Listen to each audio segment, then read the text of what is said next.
call the meeting to order at 7:02 p.m. If Michelle could read the sunshine law, please. Let the minutes show that adequate notice of this meeting, as required by Public Law 1975, Chapter 231, has been provided by the annual notice, which has been posted on the bulletin boards, filed with the Borough Clerk, and has been sent to the Asbury Park Press, the Independent, the Star Ledger, and the Two River Times. Have a roll call, please.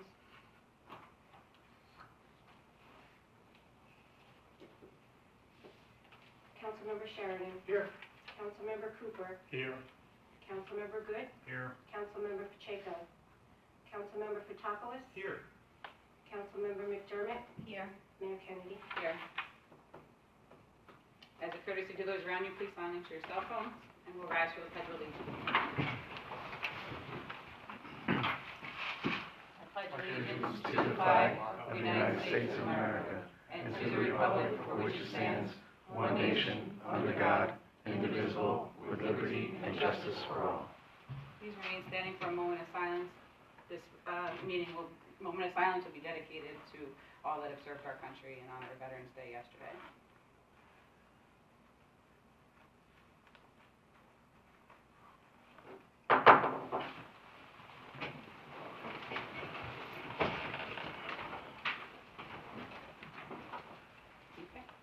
We'll start off with committee reports. Councilman Sheridan.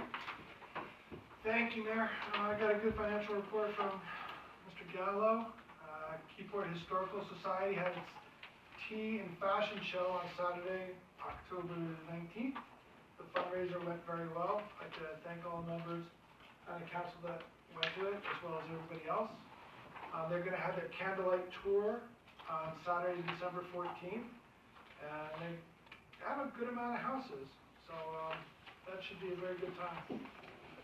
I'd like to thank the Environmental Commission and Council Members Fotopoulos and McDermott for coming out this past Saturday to weed at the Cedar Street Park dunes. The weather actually cooperated. It must not have known that we were weeding, because the sun was out and the wind was down. We got rid of some plants that shouldn't have been there. Next Saturday, I won't take anybody's thunder, but thank you for those that helped there. And finally, the Keyport Skipper has begun running on Sundays, November 3rd. It ran, and the 10th as well. We're continuing to spread by word of mouth, and right now the Skipper's running on Tuesdays and Thursdays. That's an inner loop around Keyport. And then Sundays we're going to all our regular hub stops and houses of worship. So that's getting up and running, and that's my report. Thank you. Just real quick, a couple things on the Skipper. Do we have an update on when we're going to have that decal? I believe we have a logo to you, or not a logo? There was a logo that needed some amendments. I think they sent it back to the artist to get it amended, and then we can send it over to the same place. Right, we have the logo. We just wanted the word Keyport on it. Maybe just send it out to those that do such things to maybe give us a couple. Because it's an artistic impression.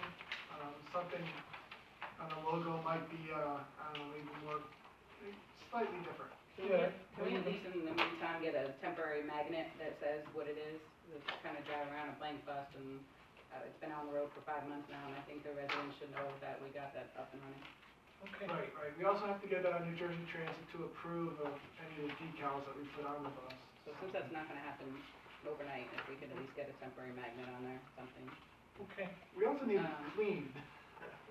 I don't know how often they clean police cars or something, but maybe every week or every second week we can get it washed and be vacuumed out or something. We just have a tough time with volunteers coming in there and cleaning it out.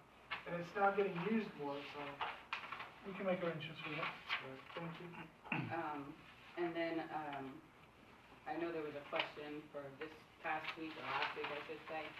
Steve, Mylan was informed that drivers can't work on holidays. Can we have a driver holiday rate? Because we wanted to do ride to polls, and Madeline said that wasn't possible. I don't know where she got that from. She never discussed it with me. There's no reason why workers can't work whenever we want them to work. Okay, so do we have to do like a hourly, because they're temporary, or they get a different hour, like holiday rate of pay, or? No, it's the same pay rate. Okay, I just didn't know if we needed to adjust the ordinance for the later. Okay, thanks, Councilman. Councilman Cooper? The Recreation Committee only had half a staff for Monday meeting, so we postponed all the serious stuff until the next month's meeting. And as far as the senior citizens, I was down at Freehold for the Council on Aging meetings, and we'll be signing up all the seniors over 60 for grab-and-go bags, and that'll be coming out pretty soon. And what that has is have all the medications, all the treatments and everything, so that in case the seniors who are in their homes and disabled, if they have an emergency in the house, they can just grab the bag and keep going. And that's all I have for this month. Thank you, Councilman. Councilman Good? Thank you, Mayor. Let's see, with regard to the fire department, for the month of October, there were 38 calls, leading them up to a grand total of 485, with, that totals about 7,500 man-hours, for our volunteers. I know upcoming in, the first week of December is the annual election for the new fire chief, so we'll know that, who's going to be the new fire chief soon. The planning board met,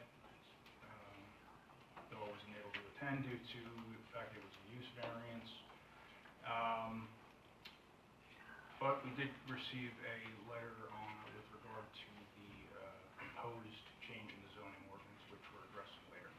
And that's all I have. Thanks, Councilman.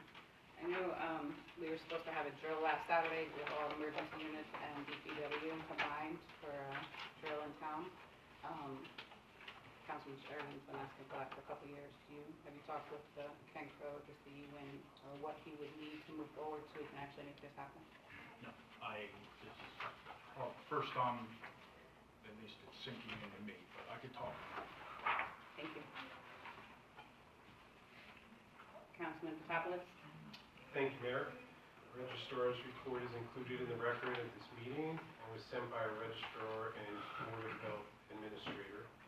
Total collected in registrations was $2,421.20. That's a true alliteration. Note, most that was collected were in death certificates. There was one chicken permit also included in that number. The recycling committee met. We discussed the following items. We need a new cardboard dumpster at the Florence Avenue recycling yard. We own it, but the dumpster is near unusable. I'm working with the borough administrator to see if we can get a dumpster and compactor provided by our waste hauler, currently Griselli, for no charge. Hopefully that might happen, but we'll see. We discussed the new recycling brochure. The recycling committee will modify and update the existing brochure and distribute it in the usual fashion. Typically, in the last year or two, we've hired part-time staff to distribute it to doors throughout the borough.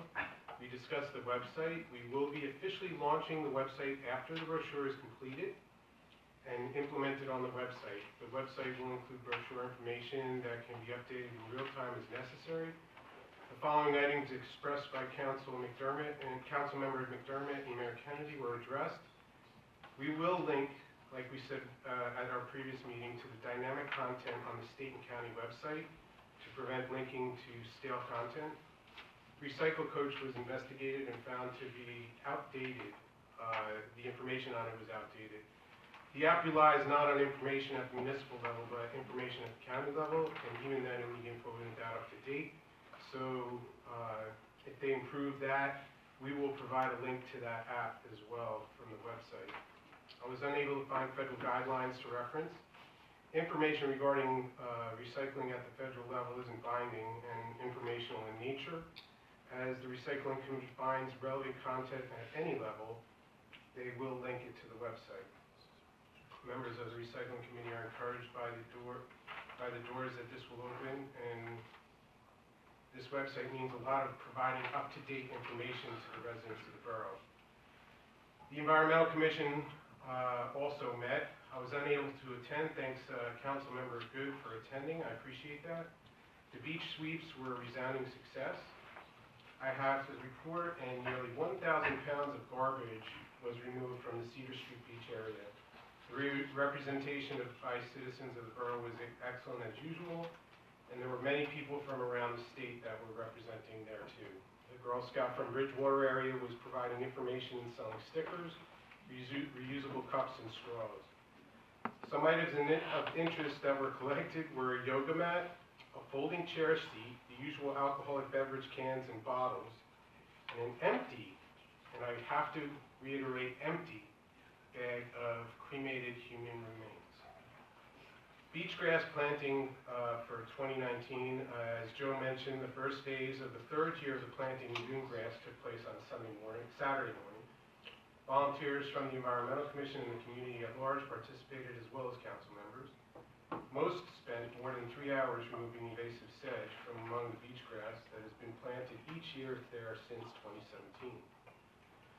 The project was first conceived during the Keyport Environmental Commission meeting in April of 2017, and I'd ask for your discretion while I read this. The record shows that at the meeting, a citizen, Tom Grabowski actually, pointed out to Mike Palmisano, a KDC member, that beach sand was being blown into the ball fields and into the parks, necessitating DPW to spend hours mitigating sand, which piled up on the courts and the lawn, killing the lawn itself.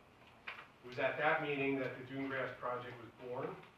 It's proven to be a great success, exceeding my greatest expectations, and I'm sure Councilman Sheridan's as well as Councilwoman Victoria Pacheco. And I'm proud that I've been along for the ride on this project since it was first conceived. There were many folks involved in this effort, a true team effort, including from the onset, Councilman Sheridan, Councilwoman Pacheco, members Mike Palmisano, Kendra Grove, Matt Tevis, Vicky Mariaca, Heather Miller, Jim Aumack, and at least a dozen or more citizens from Scout Troops, Keyport Schools, and Honor Society volunteers. Family members, and namely Bill Chagall, who donated his time and expertise in this matter. As we hope to close out the third year of plantings this coming weekend on Saturday at 9 a.m., weather permitting, I want to express my deep gratitude to the volunteers of this town who saved the borough many thousands of dollars on this project alone, and who, like this project illustrates, continue to provide our citizens with meaningful and tangible benefit only accomplished when working together in selfless service and generosity. Thank you to my partners on the council, Business Administrator Steve Gallo, and all who continue to support this and other volunteer projects throughout the borough. Thanks, Mayor. Councilman Patopoulos and Councilman Cooper, I'm not sure, but I actually, hot off the press today, saw the Sustainable New Jersey report. Mm-hmm. Did we fall short on that this year? Because we're not on there. I'm not, I know they report to the environmental, so I wasn't sure. they haven't reported that particular thing to the environmental. I received an email from the chairman of the Green Team on Friday with a laundry list of additional information they were requesting. And we're in the process of assembling that, and my understanding is that once that information is submitted, we'll get our certification. Awesome, okay. Now that I know about it, I'll I lend my... literally saw it this afternoon, so. Yeah, I'll lend my support to Councilman Cooper and to the Green Team. Thanks. Councilwoman McDermott? Thank you. So one of the key things regarding the Recreation Committee, there will be a Valentine's Day dance. That's something that's up and coming. Logistics or save the dates were sent out to schools, and that's going to be communicated out to the schools through their portal. So just want to shout at that for you. The other thing was, so for the Public Works, I do want to thank DPW for their continued support and the many odd things that have occurred at the town, including missing signs and water lines that had to be flushed at Benjamin, Terry, and Veterans Park. So just want to thank them for their commitment to get things done. Regarding the building department monthly report, that's been submitted for report, but the key thing is we've had some increases in plumbing, electrical, and fire code inspections for smoke detectors, which is pretty good. It's always good to have that. So in total, we had $17,457 paid to the borough. So I want to thank everyone for working on that. And also with that, we also had some abatements that are going to be discussed later in the report, later in our meeting. Clean communities, litter patrols will continue on days when weather permits, and we'll have like an annual report next month. The library, the scarecrow contest was a great success. If anyone does have any materials left over, you can go and pick them up. And if you are willing to donate anything, just make sure you let the library staff know it's donated. We do have a current board member vacancy for the library, and that's also in communications. And Mayor Kennedy, board members, and myself are looking for candidates for consideration. Those will be passed over for the mayor. And KBBC, we are pending a post-mortem meeting with the borough, DPW, fire chief, police chief, events chair, myself, executive director, planned for November. I think the 18th was the date and time, but that's to be confirmed. The holiday tree lighting on November 30th from 5 till probably dark. KBBC sponsored some of that, so that was done by us. The Historical Society is also doing a house tour, and there will be Keyport Cash at that event as part of additional courtesy to anyone who participates in that program. And that's it for me. There was a request for the NPP grant application and that by KBC board members. So that's something we need to work on. That's the first I'm hearing of I it. know. Yeah. Thank you. Councilman McDermott, now that Clean Communities will be slowing down a little bit for the winter months, Mr. Gallo, also, would we be able to get that vehicle logoed and labeled as well? And we haven't had any decals on what that truck is since we've had it for 2 years. I'm sorry, which vehicle? The Clean Communities, and actually Okay. K1 also. Sure. Again, just because when they're out there doing stuff, that way we let the residents know and people throughout the town, that we have people out there picking stuff up and who they are.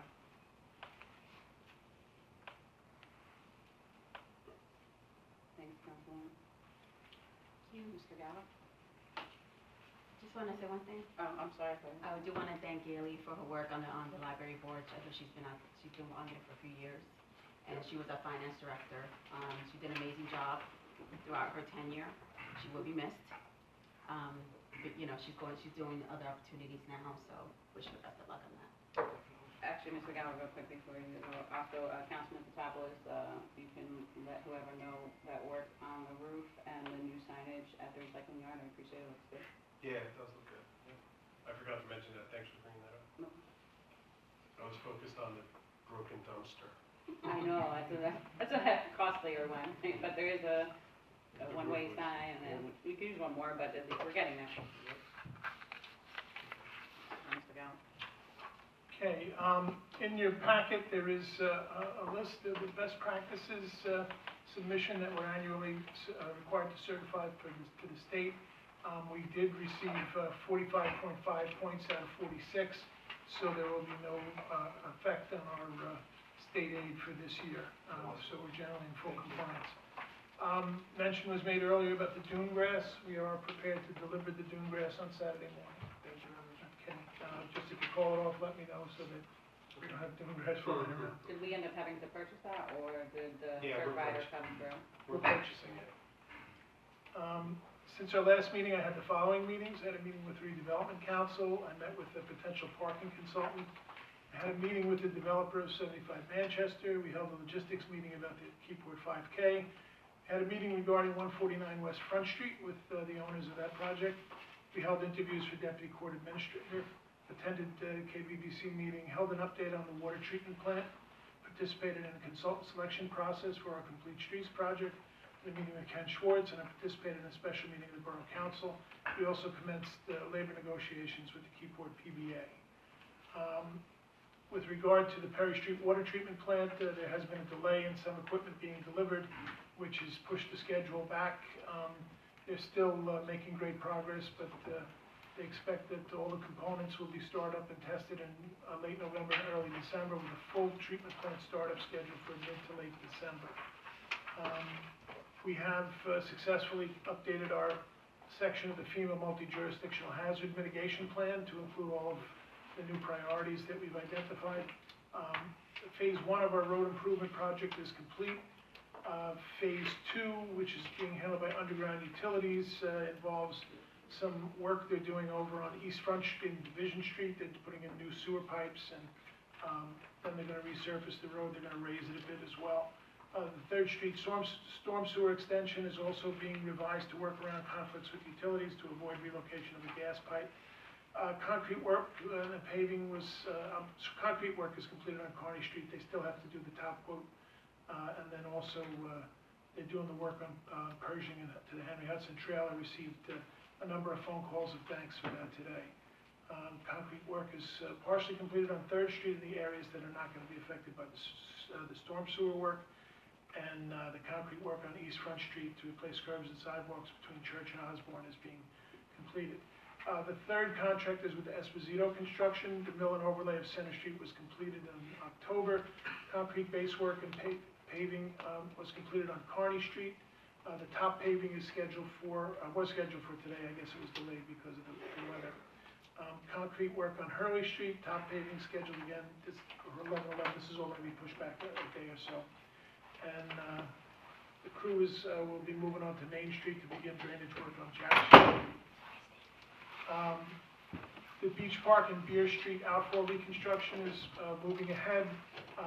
During their exploration of the existing outfall, they found actually that there's 2 pipes, one on top of another, and they are looking to extend and replace 150 feet of the clay pipe, 30-inch clay pipes that they identified. They found that the joints are in poor shape and it's leaking groundwater, so without replacing it or lining it with in situ form, we would find that the ductbill and the outfall pipe wouldn't do its job in keeping water out of the pipe. So we're going to get an estimate for that and discuss it with the CFO as a change order. Main Street Park is moving along. The one thing that has affected progress is due to the California wildfires, the factory that manufactures the skate park components had shut down for several days, so we're pushed back a couple of weeks on that. Kearney Street Park, we have received word that Green Acres has approved the matching grant of $71,250. So we will be able to make improvements to this park with the majority lion's share of grant funding coming from the County Open Space and the Green Acres program. I think it's important to point out that the work on Kearney Street itself, the sidewalks and curbs and roadway, as well as improvements to Kearney Street Park, the results of a promise that was made to the area residents. About a year and a half ago, we had a meeting on site, and a bunch of neighbors came out and they expressed their concern. We had a conversation and we listened to them, and then we found grant funding to make the improvements that they were looking for. And the end result is that the neighborhood will find itself with a newly paved road, sidewalks, improved drainage, as well as a brand new park. And I think that's testament to the way that we run government, that we listen and we react and try and give people what they're looking for. My understanding is that the library repair, the chimney has been repaired? It has not been repaired? It's not been repaired. Okay, they missed another date? Yes. Okay, I'll follow up. Today was the other day, and they missed it. Today was? Yes. So it didn't show up today? Probably because of the weather, but Absolutely. we'll find out what's going on for sure. Draft version of the flood damage prevention ordinance has been circulated, and any comments that you might have would be appreciated. I'll also get it up on the website. The TAP grant, pedestrian safety project, they received a grant agreement for execution, and then we should be able to move to the design phase within the next week or so. I'm awaiting approval for our contractor for the NJTPA Complete Streets project. Once we have the vendor on staff, then we can move forward with that too, hopefully within the next couple of weeks. With regard to the Neighborhood Preservation Program, we're in the process of recruiting a coordinator, and we also need to appoint the steering committee. We have pending grant applications, DOT municipal aid for Church Street from First Street to Atlantic Street, and our plan would also include resurfacing the Church Street parking lot. We've also applied for a bikeways grant for a revision on Broad Street to put in a bike lane and perhaps make the street one-way. New Jersey Safe Streets Transit, we applied for grant funding to put a bridge, pedestrian bridge on Green Grove Avenue. And we also received word that our community development block grant funding for sidewalks on Broad Street, Maple Place to Route 36 was approved. And we're going to be meeting with the county to ask them to coordinate a resurfacing job for Broad Street along with the cement work that we will pay for with the grant funds. We have been successful in getting grant funding for the First Aid Squad to make their facilities more ADA accessible. With regard to redevelopment, the Mariners Village project tells us that they're finalizing all of their other government approvals, and they're pressing up against the hard construction deadline of March that they have to begin. Longview Boatworks, the developer has been surcharging the soil, moving piles of dirt around to try and compact the soil in anticipation of construction. 75 Manchester, the developer has requested an opportunity to present his plans to the public for an 80-unit rental project, despite being advised that there was no support for it. He feels that it's a project worthy of explaining, and we're going to give him that opportunity to present to the public what he thinks and why he thinks that they need this project. With Aero Marine, we're pressing the owner to give us his landfill closure plan. I know he has been in several meetings with different developers who are interested, and we're hopeful that their obligation to file a landfill closure plan will lead them to a decision to sell the property. We also, we did make application under the NPP program to have the NPP project focus on the highway district. Unfortunately, the coordinator of the project, Jeff Bueller, informed me after a number of site visits that they would not approve using NPP funds for the highway district because there was no neighborhood there. And they were very emphatic that the project had to be associated with the neighborhood. The metrics that they're using to measure success talk about things like residential units and number of sales, number of new residents moving in. So there's another program with the state and DCA where they'll provide planning services for a redevelopment plan for the highway, and I think it's a good opportunity. We are qualified, and I think that we should apply for grant funding for a redevelopment plan drafted by the state at no cost to us for our highway districts, and then that can serve as a guide for future development along the highway. We switched over to a new phone system today. We also did receive word today that the state has issued guidance regarding the library bond issue, and we do have a comprehensive list of improvements for the library. We need to work with the library to establish a library planning committee that will approve the improvements that we're looking for funding, and then we can apply for grant funding to get some much needed improvements in our library building. And the mayor has written to NJDOT regarding the New Jersey Route 35 resurfacing project. We're hopeful that we receive some positive feedback about what happened and why it happened and what we're going to do about it. That's all I got. Any update on the Wi-Fi status? Now that the phones have been completed, that's the next step. So we should have Wi-Fi in the building, I would say before the year's out. Awesome.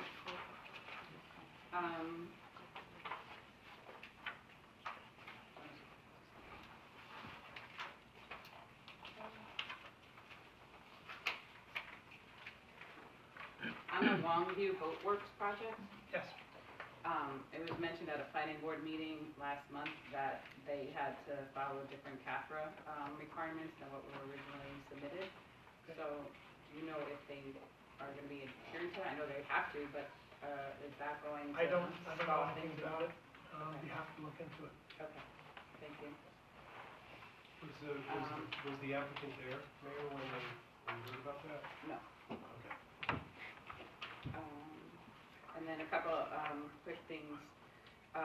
Can we have the clock change down at the waterfront to the new time, please? Yeah. And the lamps on West Front Street haven't been working. That's correct, well, I think that's a timer issue as well. No, they're not coming down at all. Not at all, Even okay. at 10 o'clock at night this weekend, they were We not. were on about a week ago, but we'll look into it. And then I saw they replaced the lantern in front of Jack's Stationery Store from the accident. Yeah. But the one down on American Legion Drive has been out for like a year. Do we know The what one on the that pyramid was? there. Yeah, again, we didn't I don't think we have an identified party for that. The accident, we know who it was and their insurance is paying for it. But I'll find out what the story is now, but we're gonna ultimately have to pay for it ourselves. And I know through the payment of bills, Ray ordered a menorah that will be in by November 30th for the tree lighting. Yes. Great. It's your, Awesome. So, Ed, just so you know. Okay. And then, the Cedar Street swing set, I know you and I were communicating about that Yes. they moved the swings because the insurance deemed it unsafe. So can we put caution tape around the structure in case the structure's not safe in itself? it's not the structure that was concerned. The report was a rather strange report.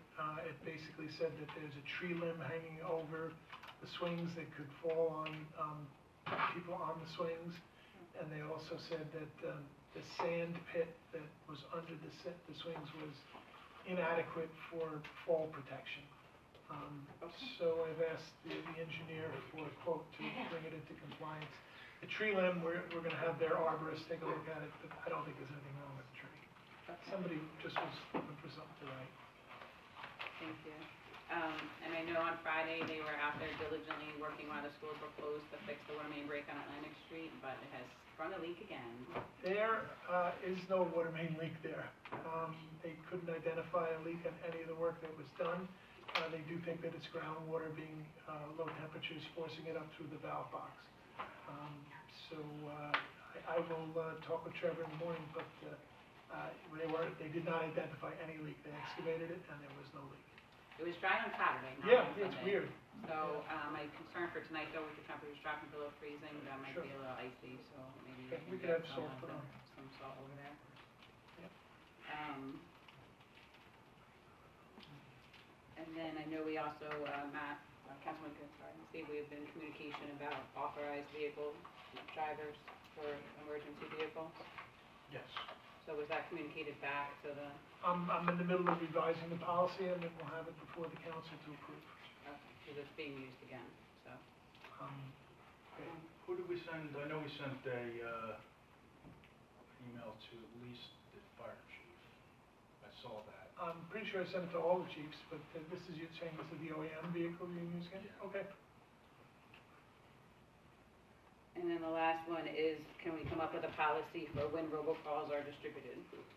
Because I know one went out for the First Aid Food Drive, which we all support in a great way, but there was also 4 other organizations having stuff going on that weekend, and we didn't put anything in there, and we didn't put anything out the week before when we had all the roads closed for the festival, so I think we have to have some kind of consistency on when we're putting out robocalls, especially after the residents were upset at the last Well, community we had meeting. one resident upset.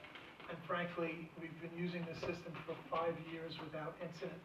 I did have a conversation with the operator, and I'm actually going to move the operation into my office, and I'll be issuing the robocalls in the future.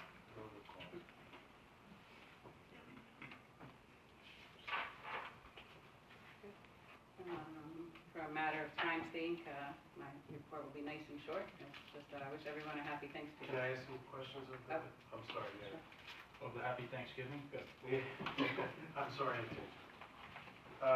Steve, the Second Street parking lot over where they're doing paving, Yeah,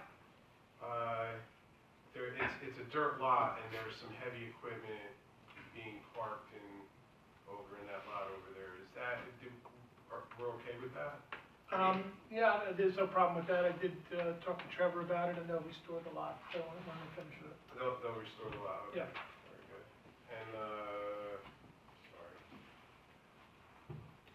One other. Hold on.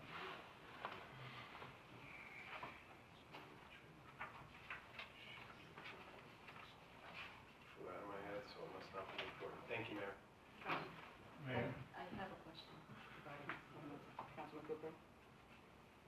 Oh, I was told to tell you from the, Steve, Yes, sir. I was told to tell you from the, Doreen and the people from Kearney Street, thank you for the job on the pavement. Well, obviously, it's not work that I did myself. You guys authorized it, and we pursued grant funding for it, and I think it's a testament to, as I mentioned earlier, listening to citizens and trying to address their concerns. It is a dead-end street up that end, and it's one of those things that we slipped in. And I think we have a pretty good track record. I mean, we had a request from Walnut Terrace, we did that. We had a request for Center Street, we did that. We had a request for Kearney Street, we did that. So, They were just, told me to make sure I told you I that. appreciate that, thanks. And, I said, well, at least that's not nothing negative for a change. Sure. Councilmember Stewart? Yes. So, is East Third Street going to get paved or not? Yes. When? Right now, they're working on sewer alignment. Right, yeah. And because of that, they're delayed somewhat. They ran into some conflicts with the gas main. And we did have some drainage issues up by Green Grove where the water would sit and sit and sit. So we're hopeful that they can resolve that in the coming days. And then if it's not below freezing for an extended period of time, then they'll do the resurfacing. But East Third Street, I believe up to Green Grove, To Greenville, yeah. to dead end, Broad. to dead end. Yeah, yeah. And then on Broad, between Broad and Main are scheduled to be done. What is the due date for Third Street to be done or that whole area? I'm sure it's over at this point, you know. Only reason I'm asking is there is some concerns with the lot, the Second Street, the church and Second Street lot being used. Well, we received some concerns about material stockpile, Right. piles of dirt. That's all been removed. That was Okay. removed the day we got the complaint. Alright, It was there this weekend. It's not there anymore, Okay. just the trucks are. I was there on, what day was I? Yesterday, and there was nothing there. yeah, open sidewalk and stuff, that's Okay. what That's it. Thank you. Real quick, Steve, seems to be a fire hydrant down on Maple by past Van Dorn, not Van Dorn, the next one. Okay. With a, coat over it with a orange cone. Maybe we can, talk with the Art Society or somebody, and maybe we can start, or some Eagle Scout projects, and, maybe when a hydrant's out, we can have a decorative box made to put over it, like, instead of the orange cone and, a reflective vest. I'd certainly prefer to focus on getting the hydrant repaired. Of course, Um, but so one would of I, the- but, one of the I issues mean, that the we one have- on Maple is still a blue can, so maybe they could build a box around that one. The problem with the one on Maple is that the repair was probably cost Of course. $30,000 or $40,000. Right, I'm saying that this is, we've had a few hydrants go down. Yeah, this for the year, most part, so they're relatively easy to fix and they get them done within a week, but we'll take a look at that. Yeah, it's not a bad suggestion. Maybe we can rotate the box. We don't have to have a lot of them, but, okay, thank you. Okay. Councilman Sheridan, any questions? Or no? You good? Councilman good? You good? Before we move on to the consent agenda, I just have a couple of questions for, just a matter of practice. So do you know who wrote, resolution 297, 98, and 86?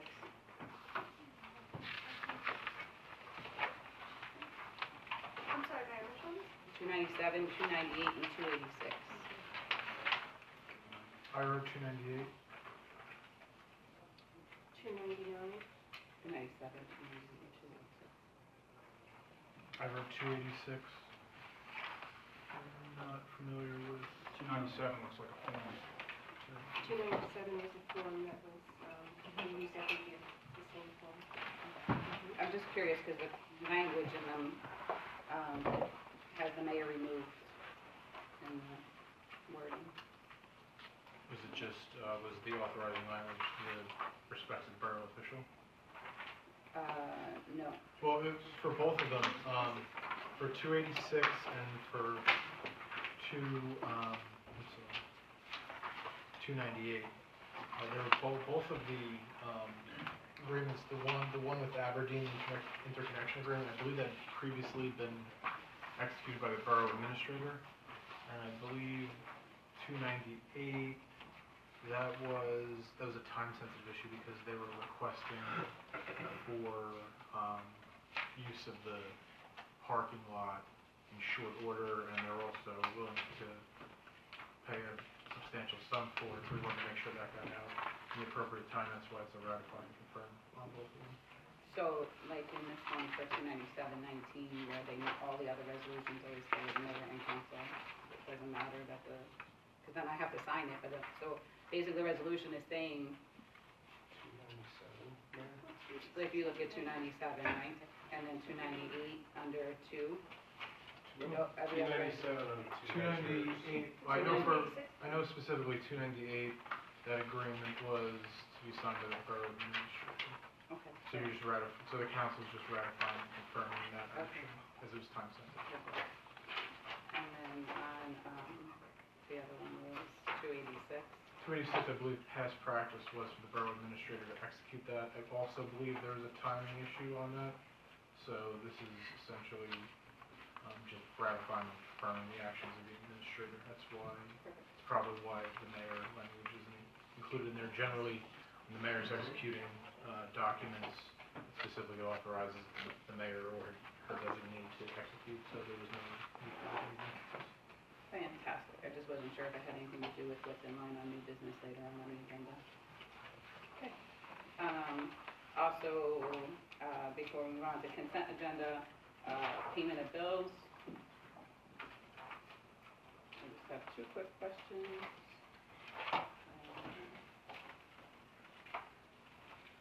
Steve, speaking of Second Street lot on Church Street, we have a payment in here to pay the tree removal company on page 11. Yes.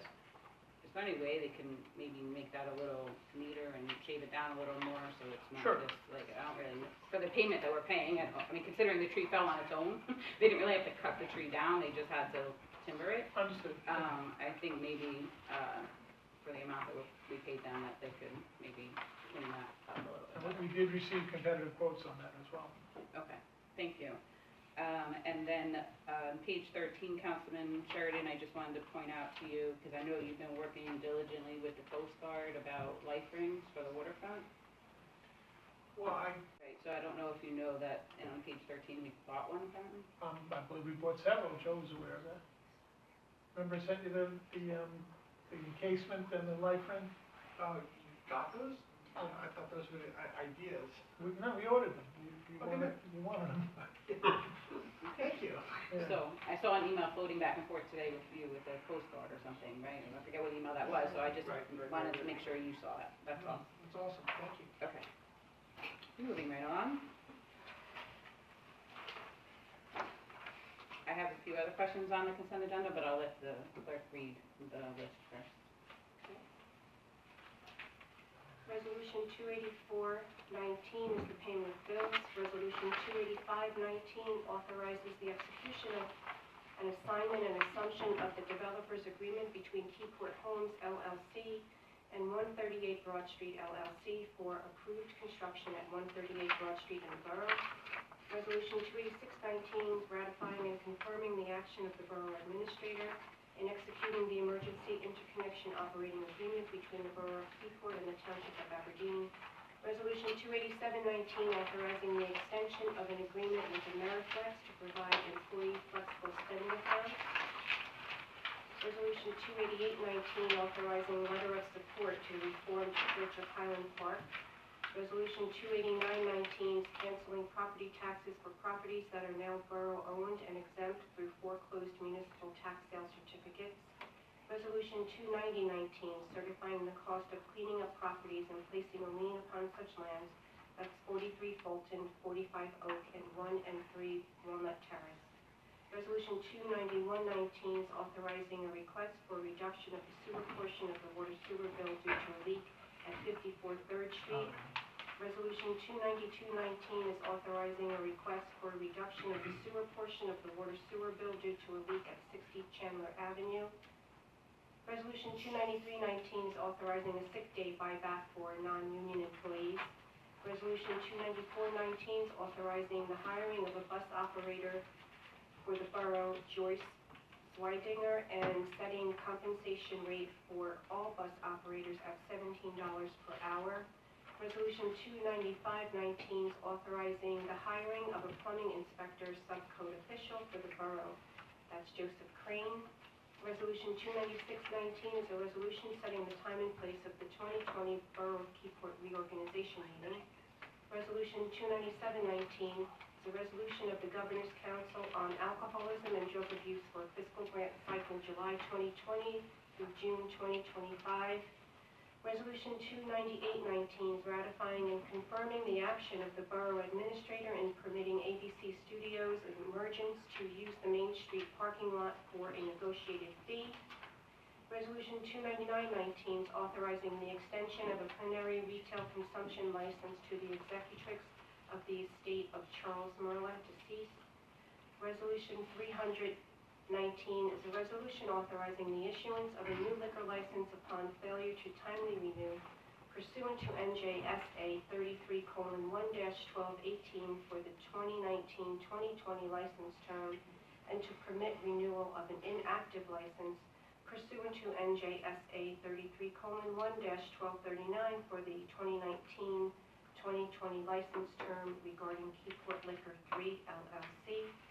Resolution 30119 is a resolution authorizing the issuance of a new liquor license upon failure to timely renew pursuant to NJSA 33:1-1218 for the 2019-2020 license term and to permit renewal of an inactive license pursuant to NJSA 33:1-1239 for the 2019-2020 license term regarding 6 Broad Street Waterfront Liquor LLC.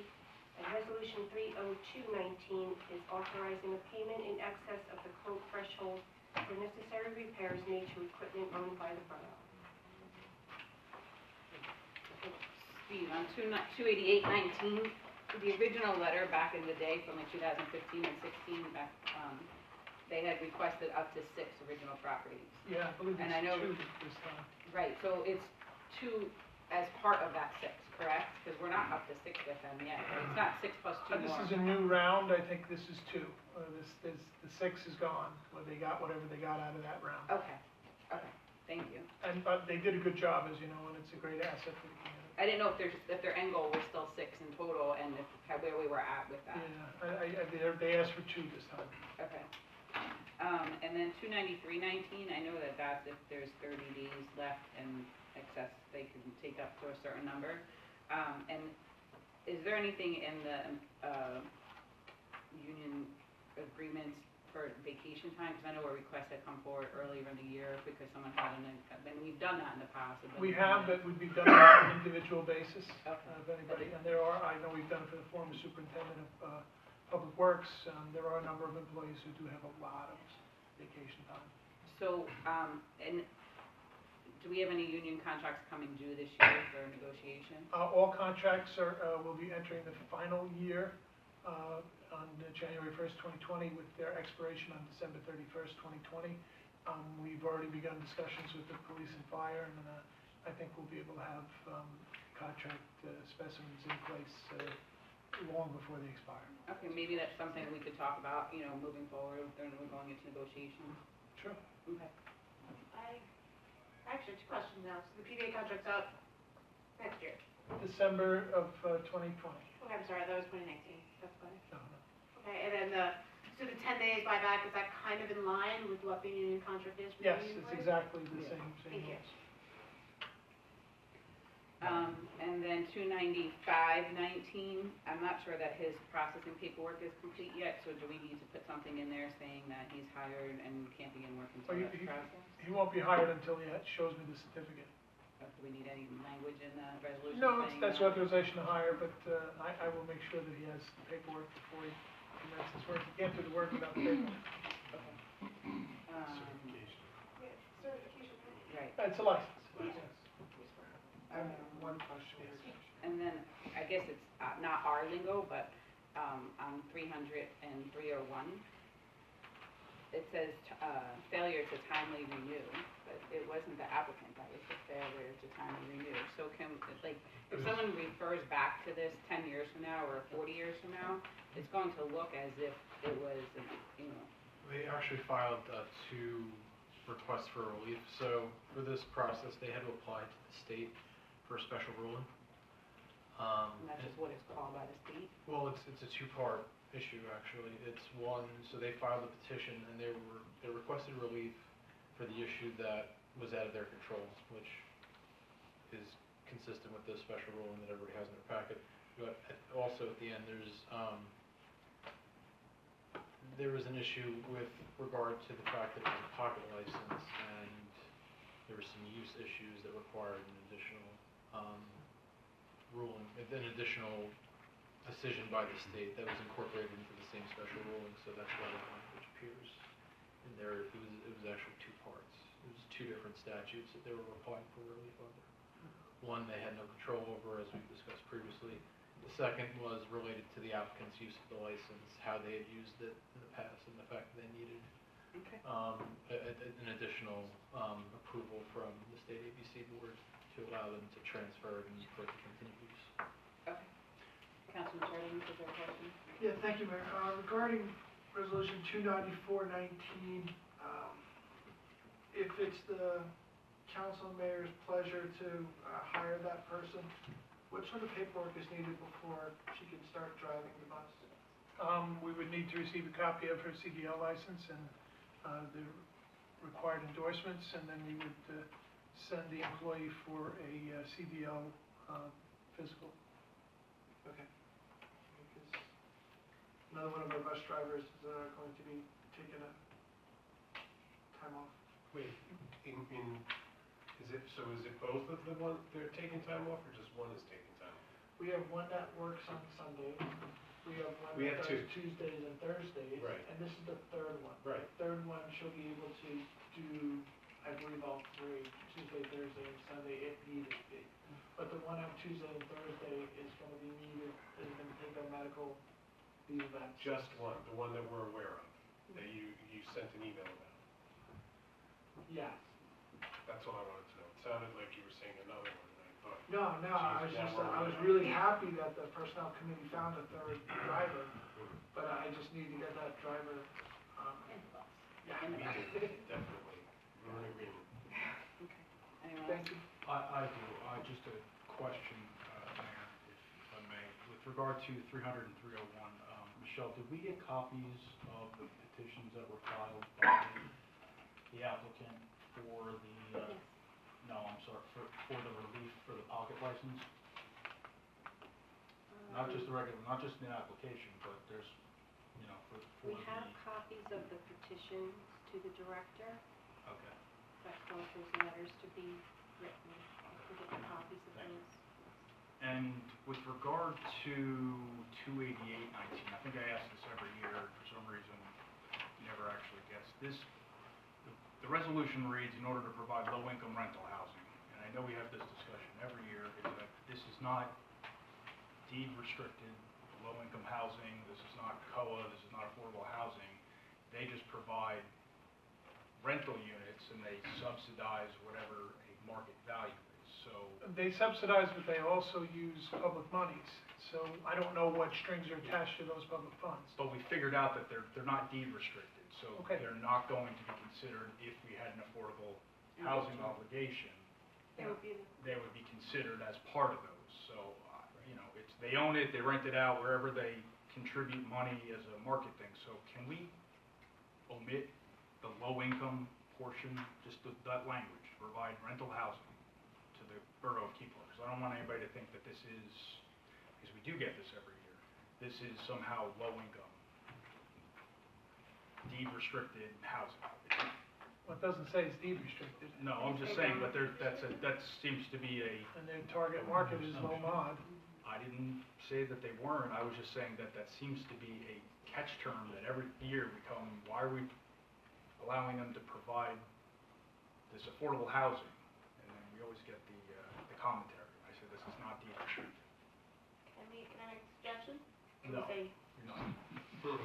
God, I should just go to work. Can we say non-deed restricted? I guess, I figured just, I figured it would just be easier to keep out just remove those two words, because it is rental housing. however they wanna pay for it, they own it, they can rent it to whoever they want to. Apparently their corporation that does this is called the Church of Highland Park Affordable Housing Corporation. Okay? Case I closed. know, this is a little better now, huh? Well, Steve, couldn't they just do that in their rental agreement with whoever they use it and leave the other thing the same? I mean, honestly, I know exactly what they're doing, and again, I think it's a great thing. It just happens to be that when we pass this resolution, we always get questions of essentially that this is affordable housing, COA, that thing. Well, it is affordable housing. Nah, it's not COA. Okay, We're then. gonna call it in. I don't wanna make this, I don't want, this is not confusing, I'm just trying to make it less confusing. If everybody thinks that it's not confusing, fine, got no problem. What you're saying is when in doubt, leave it out. Yeah, that's really kind of what I was going for, but if everybody, it stays in the last two, so I guess just make sure that no one get, questions, it's not. I'm fine with omitting it, but I'm just deferring it to council who's reading it right now. And I wouldn't omit it. You would not I- omit it? I mean, if we wanna make the clarification, my advice would be to make it with regard to the deed restriction and not omit anything that's currently in there. And I'm gonna, then I'll withdraw the request, not adding, Okay. to make it even more confusing. On 28519, I think we may have to amend that, resolution also. Sorry, 28519. This is changing, the assignment and assumption from Seaport Homes. So 138 Broad Street LLC. But on the second whereas, it's saying more commonly known as 138 Broad Street. The new address is 7 and 1 Warren Street. 7 and 9 Warren Street. It is, and there's different lots and blocks now assigned to that whole property. Because they turned it used to be a duplex facing Broad Street. They're now two side-by-side, I guess they're calling them townhomes. But the front entrance is on Warren, so they have new addresses. I'm familiar, I have this, I believe I had the conversation with Denise because this issue came up with regard to the new, block, the new street addresses. Developers agreements codify planning board resolutions, they don't confer new rights. So basically, the block and lots that were in the planning board resolution, this reverts back to that. So yes, and I have no problem changing the resolution with regard to more commonly known as 138 Broad, I have it as 138 Broad Street. We can change that to what it's more commonly known as now on the resolution, but I don't think it requires us to, Perfect.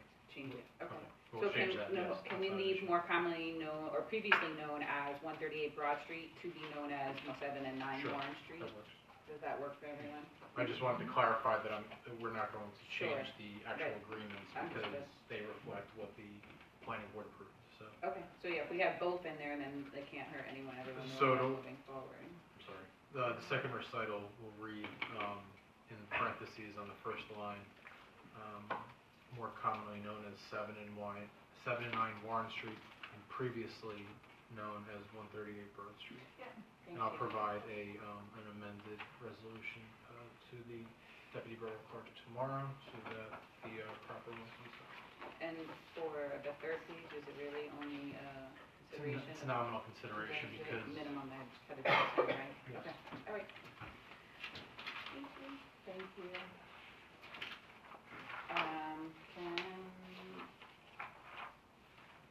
Can I get a motion to open to the public for the resolutions listed on the consent agenda only? Second. All in favor? Anyone from the public wish to come forward on resolution topics only? Mr. Kelsey? Actually, if I could just make an announcement real quick, you can come forward. I see some new faces here this evening. I'm not sure if you're familiar with that. Where did it all go? There was just a pile of agendas there. Yeah, we took it. Oh, you have it. Okay. I didn't know if you guys knew they were there. I was at 2 who I was announcing it for, so, never mind. Andrew Kelsey, 29 St. Peter's Place. That water leak, has the water been tested to determine if it's actually It did groundwater? not show any chlorine. Okay. And on the topic of the dune grass, Mr. Fotopoulos, you mentioned that the sand was blowing into the ball fields and whatnot. Has that been abated with Yes. those dunes? Okay, great, thanks. Yeah, that was part of the money, the savings that, of the DPW. Okay, excellent. It's not totally abated, but it's way better, like 95% better. We'll be planning to go Saturday, so. Yeah. it'll be- Good. Mr. Wells?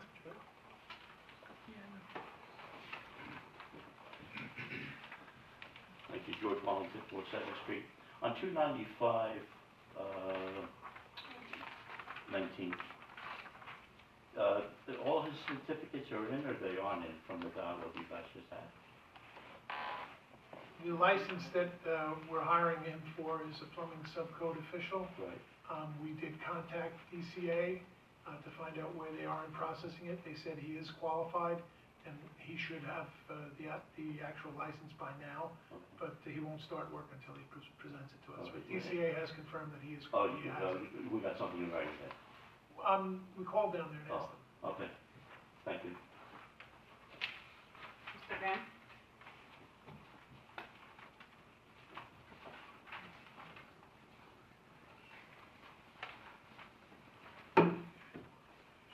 Elmer J. Graham, excuse me, Elmer J. Graham Jr., 22 St. Peter's Place.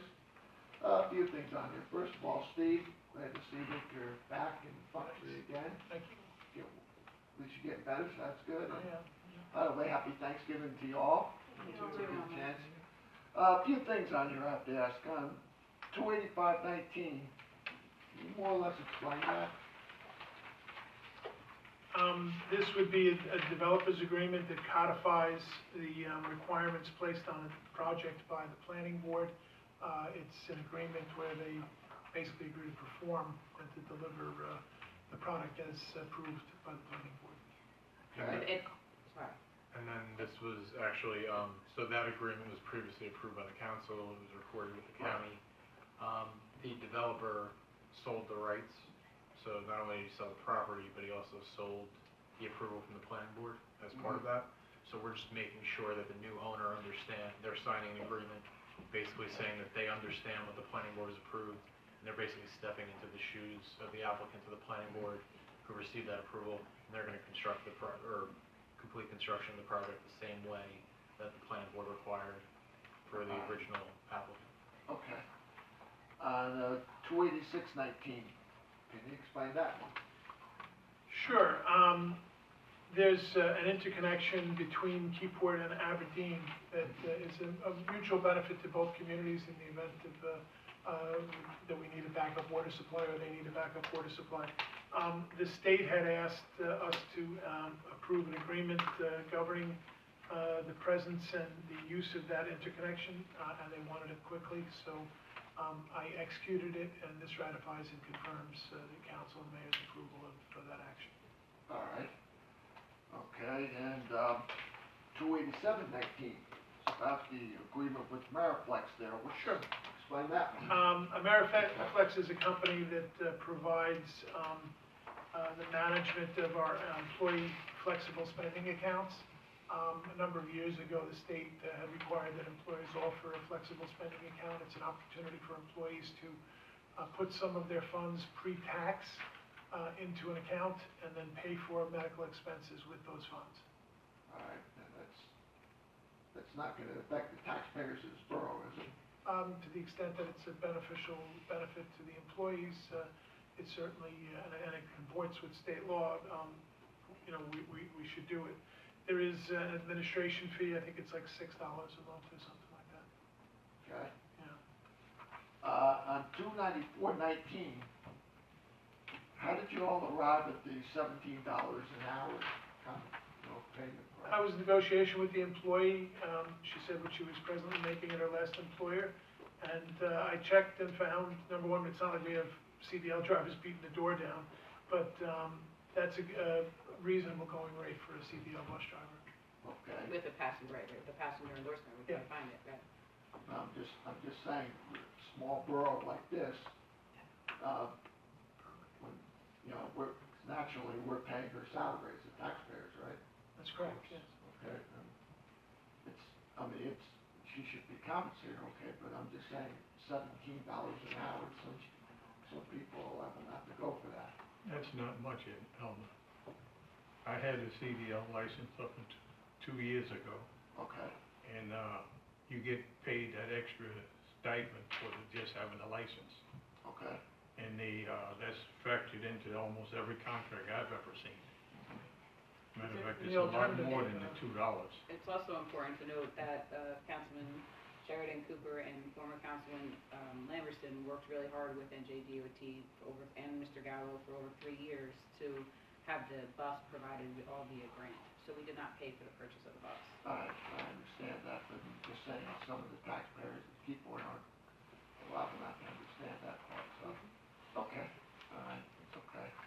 On 30219, can you more or less all explain that? I was waiting for somebody to ask about that. Mm-hmm. We have a backhoe piece of equipment that was in need of repair. The hydraulics had failed on it, and it's a piece of equipment that's important to our Public Works Department.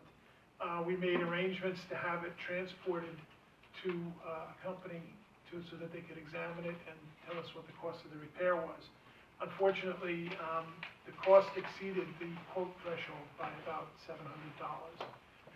We had a choice at that point. We could have it returned to us and pay for the transportation charges to and from, and get competitive quotes from 3 other firms in the hopes that we could beat that, or we could make the repair. We needed the backhoe, and we had the repair aid, and we need approval of that action.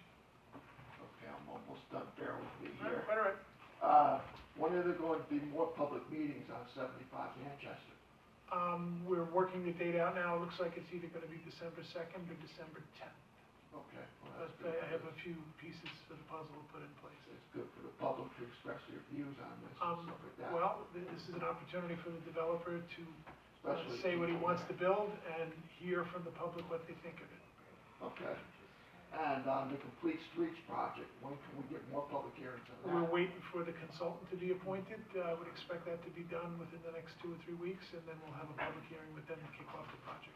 Okay, and the last question, I've asked this before and I'll ask it again, when, any progress on the governor coming to Keyport for I town have hall? no information about the governor coming to Keyport. We've extended an invitation, and I haven't heard back.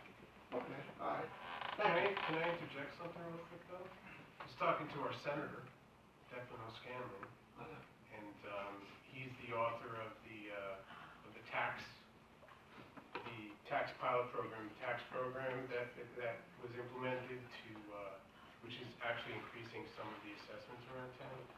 He's actually volunteered to come and speak to us about that, if you're interested in that. Okay, that's good too. And also interested in having the governor come here to hear the concerns of people in Keyport, so. All right, thank you. Thank you. Mr. Lane?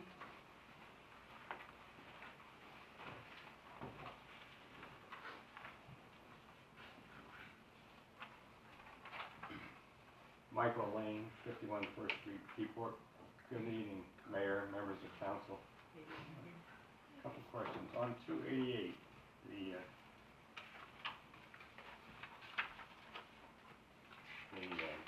home that's going to be provided by the Reformed Church, is that a single-family home? I think we're way ahead. We don't have the location. We're not there yet. They haven't even made an application for the funding for it. I don't know that they've identified any properties yet. They typically. The good part is the inventory is really low. Yeah. When they first started this, we had a lot of abandoned properties in town for them to choose from. Historically, they've been single family. Okay. And so they will be assessed at fair market value? Yes.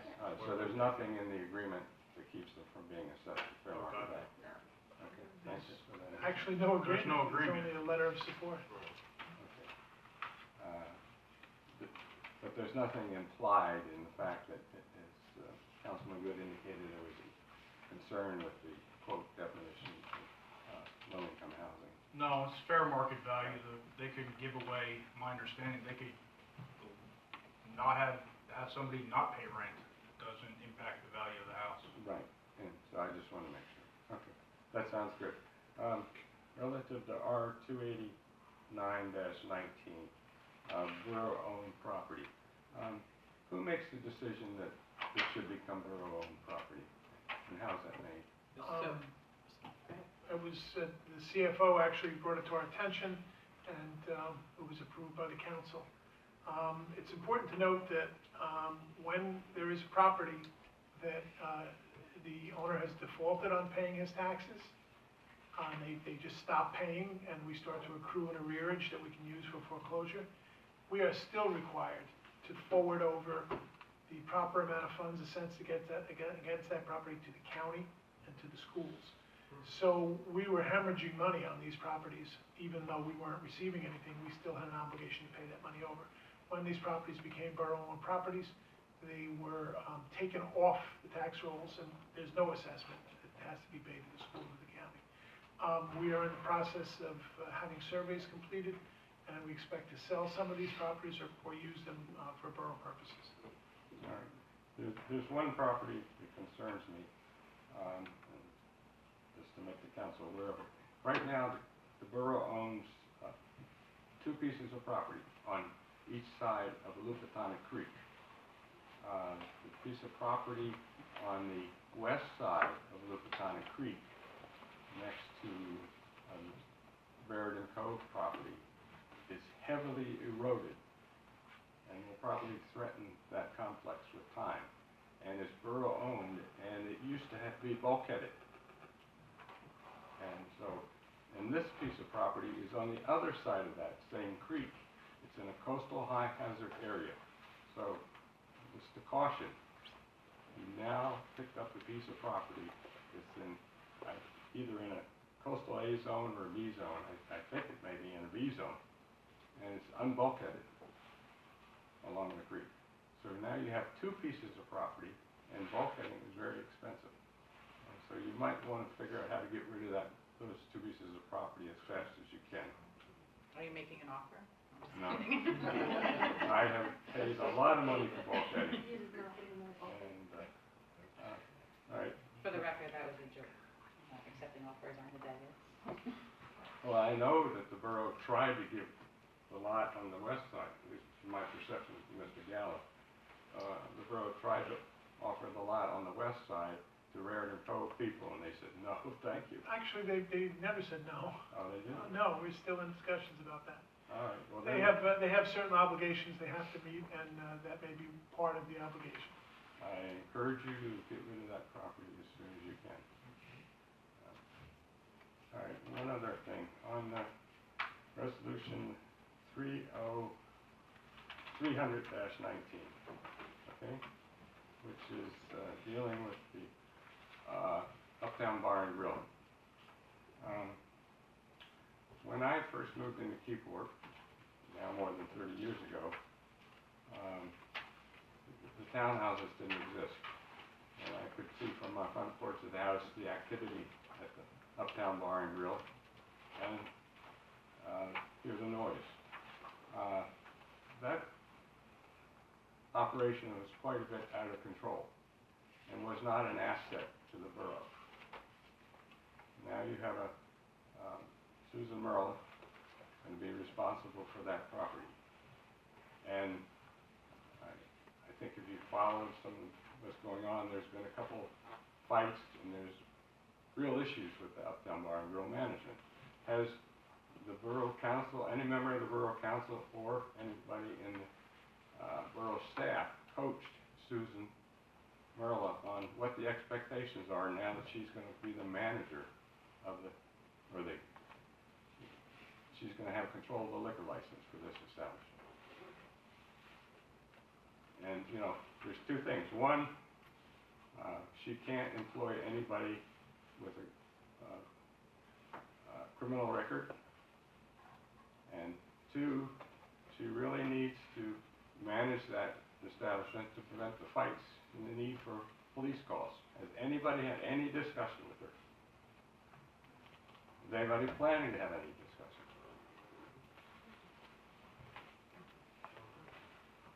And just for clarification, Mike, you made reference to R 319, Right. when in fact it's R 29919 you're referring to, is that correct?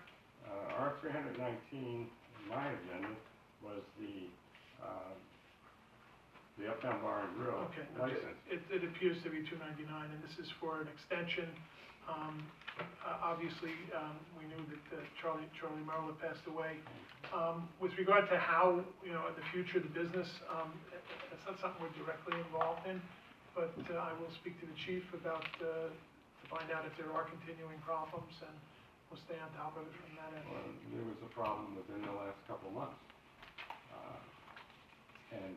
So, I'm just suggesting that somebody, maybe it's the police chief, Sure. sit with her and give her some insights Mhm. as to her roles and responsibilities and what the expectations are. I'm sure we can arrange of the that. borough, so that we have an asset at this location. Thank you. Forgive my, I'm sorry, Mayor, go ahead. And Yeah, I don't know that it would be the responsibility of the dais I was- to have that conversation with someone that's purchasing or turning over a liquor license. And in this particular case, I do believe the family is aware of, as you said, what it was 30 years ago compared to what it is now.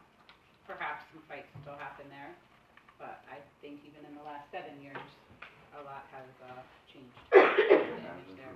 It has improved, right? Yes, Did it you has just say that? improved. Okay. I But- just wanted to make sure. I bring it up because the council is the liquorist establishment of approval Correct. in this town. And so you have that responsibility, and that's why you can vote on this resolution. Thank you. So as a I'm matter sorry. of process, just out of curiosity, I think that, would it be, Counselor, would it be that we would also be coached? We wouldn't provide the coaching. I believe Captain Torres is the officer I'll speak to the responsible, chief. so, ABC, yeah. and I don't recall having seen any complaint issued by the Keyport Police Department with regard to any ABC code violations. Oh, no, so, there haven't, no. I mean, we're not, the council would obviously, We would know about that. yeah, you'd know about that then, you'd be, it'd be up to the council to take action then, but until there's a formal complaint filed, I don't think it's the role of the council to involve itself. Yes, Yeah, it is the administrator's discretion if he wants to have a discussion with the police department to make sure that the new licensee is aware that they should have to keep up with the requirements from the state ABC board, and that's fine. As a former licensee myself, I can tell you that there is a manual that the state issues that outlines all of the potential issues and the management expectations. So I'm sure that the family has that, and we'll talk to the chief and the captain and set up a meeting and talk to them about it. That's my suggestion. Yeah, that's easy enough to do. Anecdotally, I refer to it as pre-big night and post-big night, to be honest with you. And post-big night is when,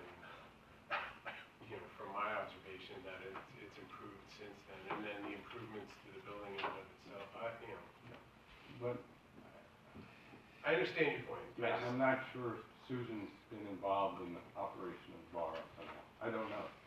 I have a question for you. I'd like to speak about that, but I have a question for you.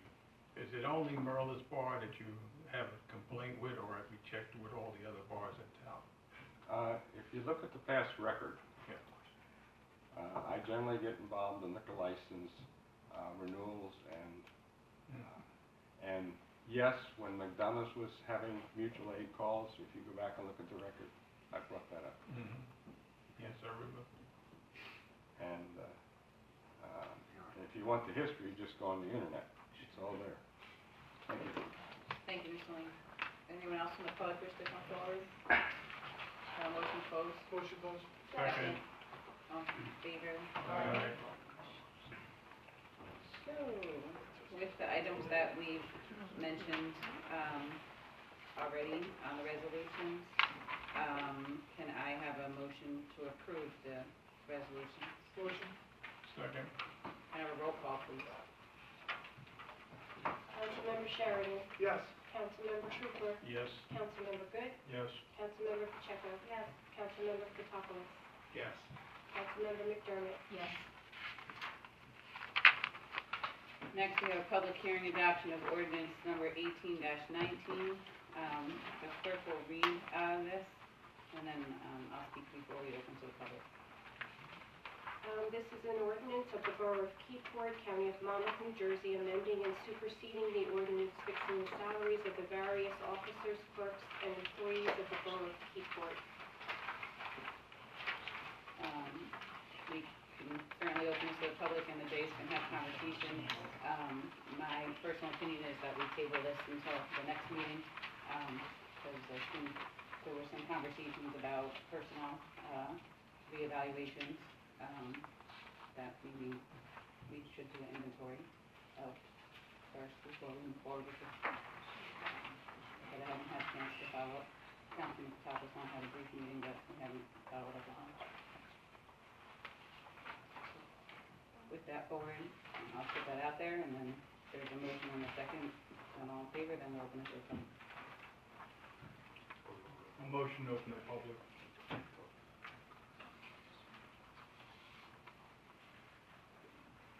I'll second. All in favor?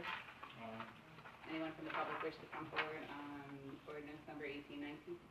Mr. Grant?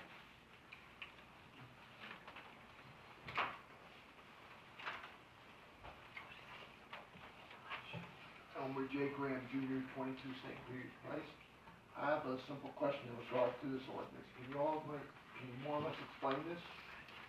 So it's public hearing. The purpose of the ordinance is to add a new title for the borough that would be a position that would serve in part as the Neighborhood Preservation Program Coordinator. The grant funds would pay for a portion of the salary, and also to provide additional assistance in the administrative office. Okay. And how much would the taxpayers pay in this? It's to be determined yet. I mean, the salary range, I believe, is 15 to 50,000, but a hire hasn't been made, and the salary has not been negotiated. This only sets the bookends within which you can operate. 30 to 60, I'm sorry. Okay. Now it's good and stuff like that, just like I said, my concerns for the taxpayers and stuff like that. Well, this just adds just a line item, so it's a possibility. Could be non-filled. Okay. It just allows for, if we wish to fill the position, we have a position to fill. Okay, all right. Thank you. Thank you. Anyone else wish to come forward? Mr. Lane?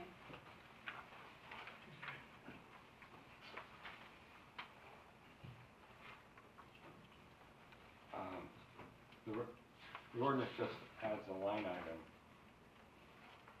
and definition and salary. But is there a statement of work for this person? Yes, there was a job description posted. Pardon? There was a job announcement posted. But it wasn't when I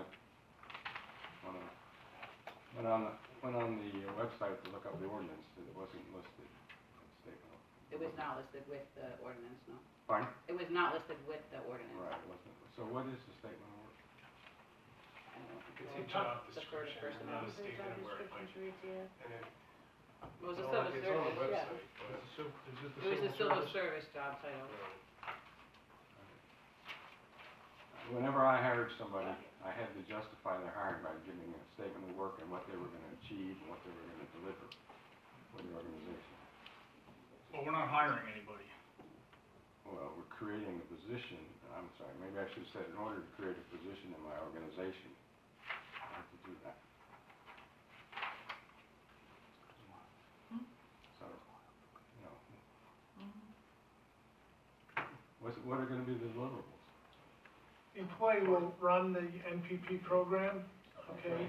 That's and- one, thank you. Yeah, and they will assist with other management duties and studies that, work that I have to get accomplished, so they would assist me with certain other work.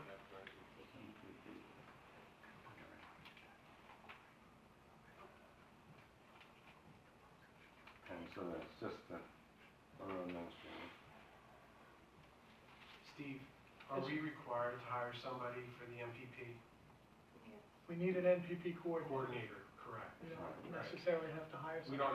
we don't necessarily have to hire anybody, but the intent is to have, this person serve as the MPP coordinator.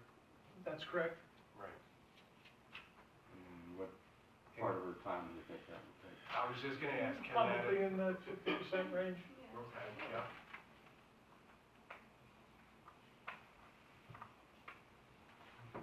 Does it necessarily need to be a permanent position?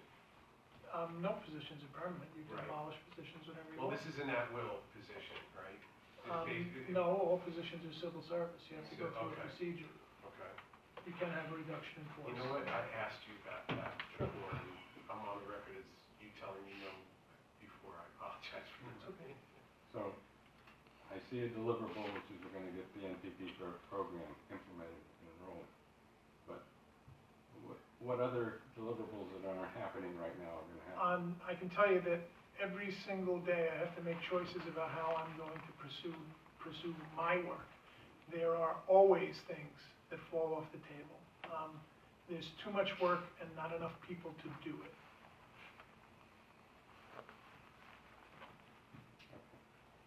Thank you.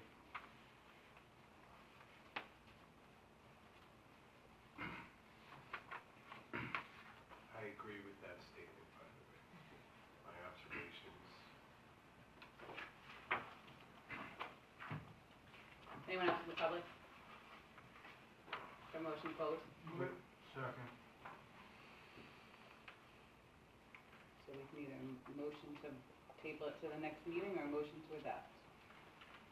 What would that do, Dave? Well, considering that we're not filling the position, all we're doing is creating at least the job classification under our ordinance. I don't see any reason why the decision whether or not to hire somebody to fill the position is of separate consideration. That's my 2 cents, so I'll move to approve the ordinance. Why would we want to table it? Just because some things have come up since we introed it. Okay. I think the things that came up would probably influence more whether or not we hire somebody rather than having the position itself. The MPP coordinator is a position that I don't know if anybody in the borough at the moment can fill because of their own workload. My observation is that that's not the case. They won't be able to fill that position, so we at least need somebody to fill the position of the MPP coordinator, and we need to get that rolling. Because my understanding is that the clock is ticking on that too, so. And we know for a fact that we can't issue a stipend to somebody to do it after hours? Issue a stipend to somebody? No, we need, this is, I think I understand what you're saying with that. This is a position that's gonna require somebody to devote at least a part-time amount of time to it, meaning my estimation, based on what I read about the NPP and what needs to be done as far as paperwork and everything is concerned, is initially, it could be a full-time job initially, and it's gonna dwindle down a little bit when the paperwork, as far as implementing and bringing MPP to fruition, it could dwindle down a little bit as the paperwork diminishes. But initially, it would be, we need to hire a management assistant, whether or not it's somebody after hours or during hours, the 30,000 to the 60,000 covers that as well. I would also assume that there would be functions of this job that would be done during normal business hours, and that wouldn't be able to be done from 6 to 9 or whatever. Who's gonna work with this? Who's gonna work with it to get more information by our next meeting? I'm sorry, to get more information from what? Yeah, what information do I you don't need? know. It's just creating a position, we're not Right, but hiring. there's a suggestion to table it, and I'm not understanding, other than there's further discovery that needs to happen. I'm okay with tabling it if we're pursuing it, but I don't know who's pursuing this additional discovery. I would like to continue conversations with Councilman Chapels, who's the chair of Personnel Select. Okay, so personnel select has it. I think it's important to point out that we have made representations to the state that this position will be filled. I personally don't see any reason not to move forward with accomplishing this. We're falling behind with NPP. We're supposed to have a steering committee appointed by now as well. Hey, you didn't close it to the public yet, you gonna speak? We did We close did it. close it No, to the we didn't public. vote. Oh, I apologize. That's okay. So I leave it to the dais. I put my opinions out there and you guys are What involved. should we deal with it today, Sunday? You have applications for the job, right? That's correct, You yes. have resumes. Yes. We have interviews scheduled. Yeah, we did. We scheduled interviews for, 2 Mondays from now. And, I'd still like to reiterate that what we're doing now is amending the ordinance to create a position that may or may not be filled. Whether or not the job actually is filled by somebody new, whether or not we're saying that somebody who is presently employed by the borough can do the work of the MPP, that's not the question. Right now, we're just whether or not the position is created. Now, whether or not we fill it and what jobs what specific jobs is not up. That's not what we're discussing right now. Discussing whether or not there should be even a listing of this position of the borough. If we go ahead and hire somebody later, that's a different, whether or not we don't hire somebody, that's still a different consideration than what this ordinance is doing. So I reiterate, it's up to the dais if you want a motion. I Carry it, did motion. Then, I'll second. have a roll call, please. Councilmember Sheridan, Yes. Councilmember Cooper, Abstain. Councilmember Good, Yes. Councilmember Pacheco. Yes. Councilmember Fotopoulos, yes. Councilmember McDermott. Concerns there. At this time, I have to say no. Can I have a motion authorizing the clerk to publish the ordinance? Move it. Second. All in favor? Aye. Ordinance number 19-19, amending chapter, land use regulations. The clerk will read the ordinance by title. This is an ordinance amending Chapter 25 Land Use Regulations to reflect revisions to the General Commercial District Regulations. Can I have a motion to open to the public? Move it. Second. All in favor? Aye.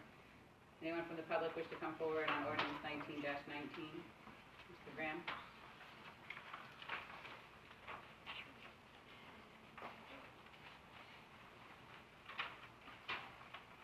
Elmer J. Graham Jr., 22 St. Peter's Place.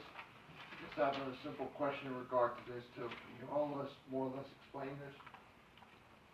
Purpose of this ordinance would be to permit the outside preparation of food at dining establishments around town. We've received a request from a business to have a pig roast or a barbecue, and this would authorize that to be allowed. Okay, well, okay, that's good. But why would you need an ordinance for that, Steve? Because presently, it's not permitted under our ordinance. Outdoor dining in general isn't, right? That's correct. So this allows that now? It does, yes. Okay, I'm just saying, couldn't you take the existing ordinance and add language to that? That's what this We're does. doing. That's what we're doing. Okay, thank you. Mr. Lane?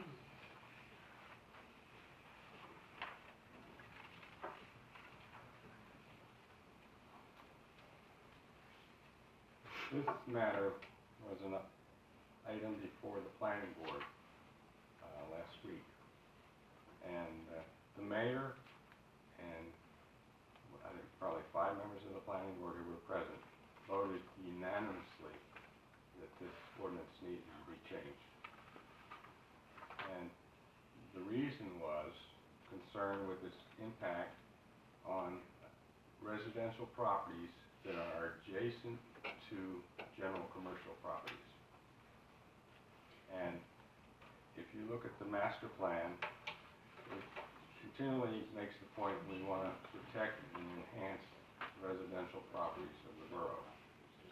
And as part of that, when we did the zoning ordinance, and this was strong input from multiple members of the land use element team, and it was also adopted and accepted by the steering committee and by the planning board and by the council. And scheduled in the zoning schedule, okay, I don't know how many of you looked at it. Mr. Lane, just for clarification, the council is in receipt of the planning board's report Right, with regard to right. this And one. if we could just cut to the chase, we have no objection to the 20-foot setback from residential properties. The requirement of a fence is somewhat more onerous and burdensome, but I would defer to the council on that. This is for, in some instances, this is a permissive ordinance that allows somebody to have a barbecue 1 or 2 times a year. To have a requirement that people erect a fence for that could be unnecessarily burdensome, but I would defer to the council. I'll share with you on the fence issue. If they serve liquor, they have to have a fence. Yes. So McDonald's has a fence. Uptown Bar and Grill has a fence. Sure. Berluz has a fence. Second is that the way this ordinance reads, you can put out permanent tables and chairs, which you have at McDonald's, which you have at Berluz, and which you have at the Uptown Bar and Grill. I don't think anybody opposes that. And so this is basically an extension of the building. And so again, you should have a fence requirement. Also, in the present ordinance, if the property abuts a residential lot, the present ordinance says you have to put landscaping in there to block the view. And so the items that were in the recommendation from the planning board, I urge you to implement each of them as recommended by the planning board, though I haven't seen the letter from the planning board attorney. It was issued Friday.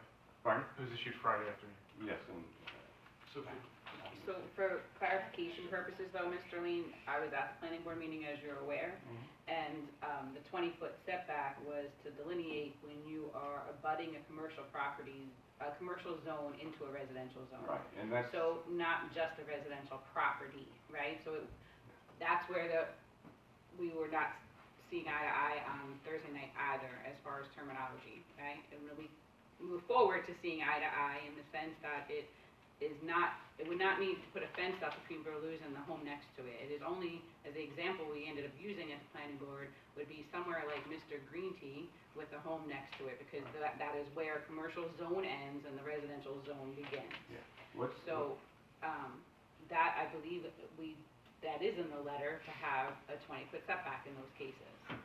right. And what the present schedule says is it's 20-foot setback from residential districts.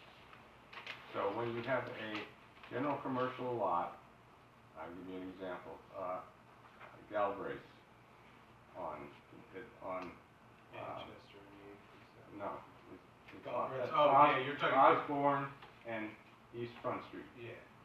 They have a parking lot next to their building. Mhm. They could put, under this ordinance, they could put tables and chairs out there, and they could put a smoker out there, and they could have a pulled pork smoker every day of the week. Like, not if they don't have a health license, or if they're not allowed to serve food, but. Well, they are. Who are we talking? Garibaldi's. Oh, Garibaldi. Yeah. Oh, okay, Yeah. all right, you're talking about the, okay. Right, the at the Apple corner House chain. Northwest Yeah, I know where you're talking about and now. I thought you were Osborne. talking about over And Dalton. there's half a dozen residential homes that are in full view of that parking lot, which is one problem.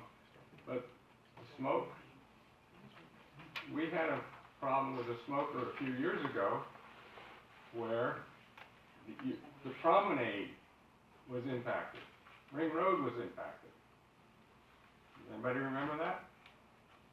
You go down on a Saturday afternoon trying to drive down the promenade with the sun setting, and you were blinded by the smoke.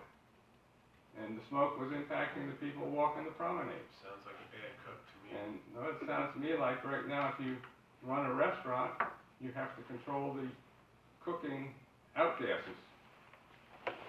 You just can't put anything out there.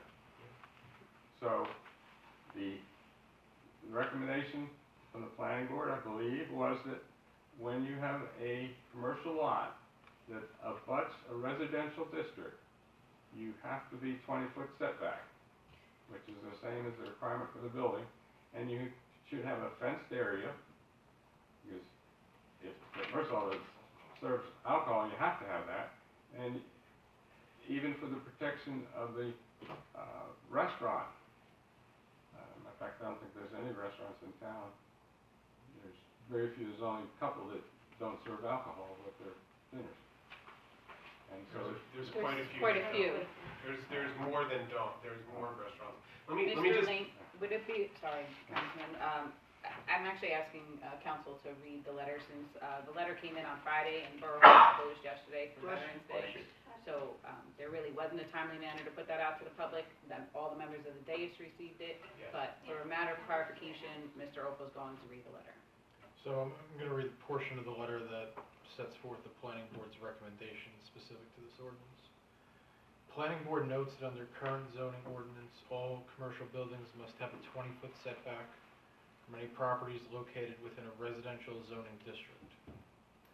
Planning board therefore recommends that if the Borough Council wishes to permit, quote, outdoor dining, drinking, and food preparation, as set forth in the proposed ordinance, to occur outside of a commercial building, that the established 20-foot setback for commercial buildings be extended to those commercial outdoor activities as well. Such a setback for outdoor activities will serve to protect any abutting residential district properties from being infringed upon by the commercial outdoor activities being sought. Additionally, in order to further protect neighborhood properties from the proposed outdoor activities, the planning board recommends that the ordinance also be revised so as to require that any location proposed for, quote, outdoor dining, drinking, and food preparation should be properly fenced in so as to provide adequate buffering and delineation from adjoining properties. Those are the two recommendations. So, members of the dais, you did all receive that, correct? Okay. I recommend you revise this ordinance to align with the recommendations from your planning board. And that it is unanimous, and that you give real consideration to the side effects of outdoor cooking where you can have smokers and really impact the properties adjacent. Thank you. Mr. Lane, just a quick question. Yes, How sir. would you say there'd be adequate buffering between the restaurants downtown and the residential properties that are above the commercial properties downtown? What's the adequate buffering and delineation, in your opinion? First of all, they're not residential properties. Yes, they are. They're not residential They're zone. zoned, You they're said zoned residential general property. commercial. Right, you're just saying residential property. This Yes. is where we kept getting hung up on Residential Thursday district. night. I said residential district. Okay, It's that's a a different. That's a different, right, The letter does zone not say and, that. right. Pardon? I'm just saying that the letter says, What does take the yes, letter the say? letter says adequate buffering and delineation from adjoining properties. Not zoned, so is No. your understanding that it was, No, my understanding was it was gonna be exactly the same words that are in the existing schedule, zoning schedule. For building and structure. Right. And then In other words, allocate that to, In other words, the outdoor dining is an extension of the business, an extension of the building. And so the same 20-foot setback from a residential district lot that's in the present zoning okay, would apply to this outdoor dining capability. all right. So you can have two restaurants in the downtown right next to each other, 0 side yard, 0 backyard setbacks, each having food and cooking outside. I'm just making sure that we understand that the language that's used by the planning board, which was, just wanna make sure we're talking about Well, setbacks from Sir, zone differences. Can you read that versus- statement again? Well, let's see. The planning board therefore recommends that if the borough council wishes to permit, quote, outdoor dining, drinking, and food preparation to occur outside of a commercial building, that the established 20-foot setback for commercial buildings be extended to those commercial outdoor activities as well. Okay, the Such a setback for outdoor activities will serve to protect any abutting residential district properties from being infringed upon by the commercial outdoor activities being sought. Right. In the existing zoning, in the general commercial district, for side-by-side and backyard, there's 0 setback requirements, except when the lot abuts a residential district. And then it's very specific. It says in note 3 that there shall be a 20-foot setback in the commercial property from the residential district. No, that I understand, but it's the second with the fencing and buffering. So the letter reads, in order to further protect neighboring properties from the proposed outdoor activities, the planning board highly recommends that the ordinance be revised to require any location should be properly fenced in so as to provide adequate buffering and delineation from adjoining properties. And I think that's true. But you're saying, you're saying that zone, Any, adjoining residential zones. no, for the fencing, He wants properties. you, in the general commercial district where you have 2 commercial lots right next to each other, the fence can be right on the side yard or backyard setback, which is 0. So you can put the fence right on the property line. Right. The only case where you don't put the fence on the property line is when the lot abuts a residential district. And then you have the 20-foot setback. We're in agreement here, that I guess the difference, and I'm guessing that the mayor had the same conversation, is that our downtown district is a mixed use. So it is commercial and residential. So where it says that you should be fenced and buffering and delineation from adjoining properties is a generic term. Right. So if you're looking to try to buffer or delineate the commercial use, the cooking from the neighboring residential second floor, that is a little bit of a problem. I don't know how you get a fence that's 2 stories high. That's what why I'm you saying. think it would be a problem. That's why I'm saying No, that would be an issue. That's not the definition of fence, that's the definition of wall. But, For now, another clarification, if you go to Red Bank, okay, and you go downtown on the street where Red Bank Catholic is, I forget the name. Broad Street. Broad Street. The restaurants that have food service outside all have fences around them. Temporary. So actually, that's a No, whole actually, different that's- ball of wax, Mr. Lee, because that would be restaurants that have outdoor dining in a public right of way. And we Well- did consult with the planning board attorney that night, and he said that that would be different because that is not covered in this ordinance. I agree with you. Okay. I agree with you completely.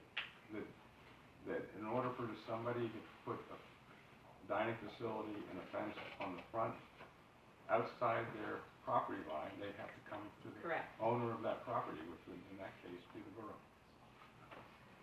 So that's why it's not relevant to this. This is exactly, because these all came up on Thursday night. So I believe the strong terminology that we all walked away with on Thursday night, for the members that were here, that were able to vote on that and then leave for the rest of the meeting,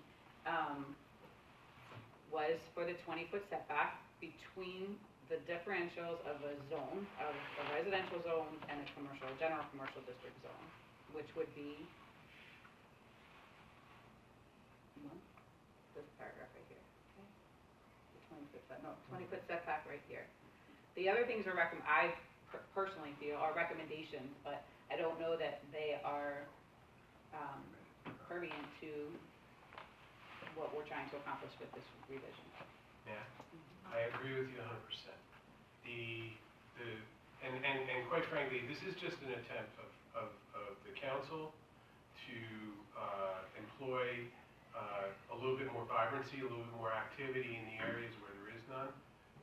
Give restaurants the opportunity in nice weather to serve outside, which sometimes people are bringing their food outside anyway, right?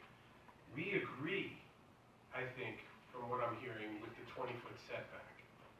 The fencing is a little bit more problematic, but from what I'm hearing from the mayor and what was discussed at the planning board was that, correct me if I'm wrong, it only applies, permanent fencing only applies in right-of-way, just like on Broad Street in Red Bank, right, Mayor?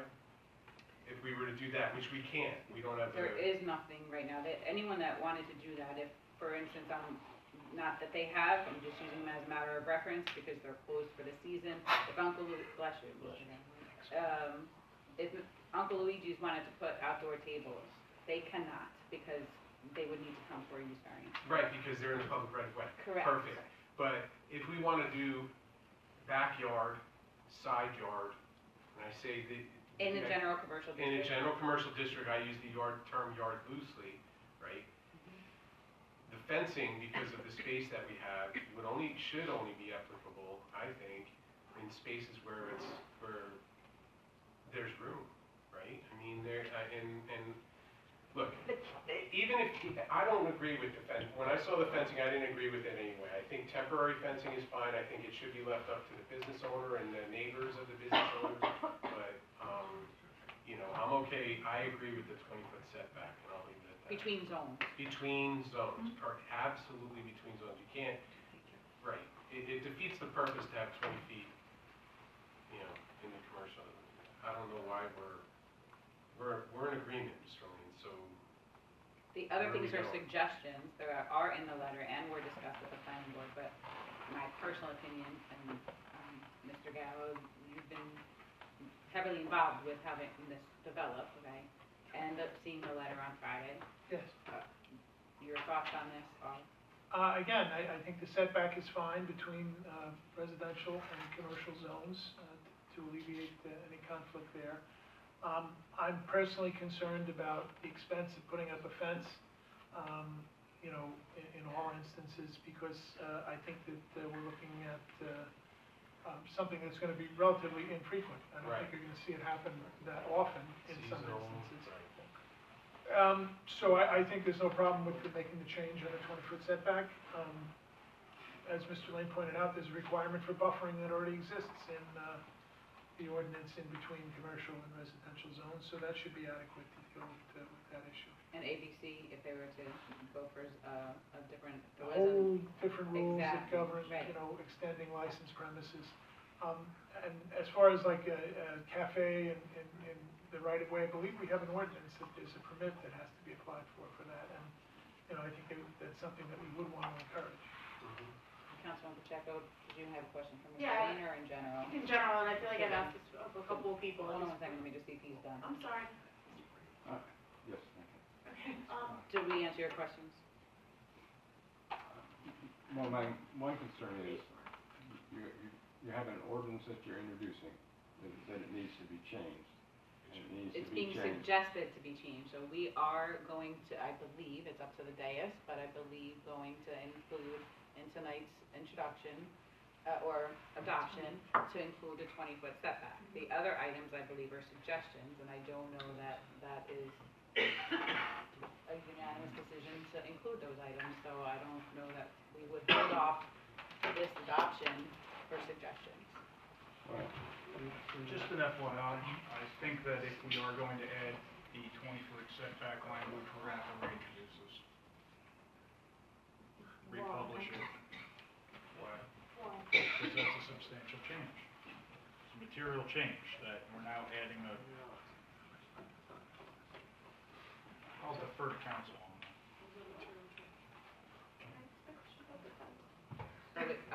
Okay, Mr. Lane, you're good? Yeah. We still discuss, obviously, up here, but are you good? No, it's just obvious that if they serve liquor, they have to have a fence. Correct. And my one other concern is you look back at the history when there was a smoker at the bottom of the hill, and it was almost every week, on the weekends, we had a real problem. Thank you. Councilman Pacheco? It's just a simple question. Did the suggestion about the fence, and I think I just asked this a couple of times, including to a planning board member, does it have to be a permanent fence? Can it be a temporary fence? So if I'm an establishment that wants to have a barbecue, I can put up a temporary fence for that day or weekend and then take it down when I'm not That looking was outside? not discussed that I recall. Oh, okay. Councilman you, Fitch, you Mayor. had a question? Mr. Opel?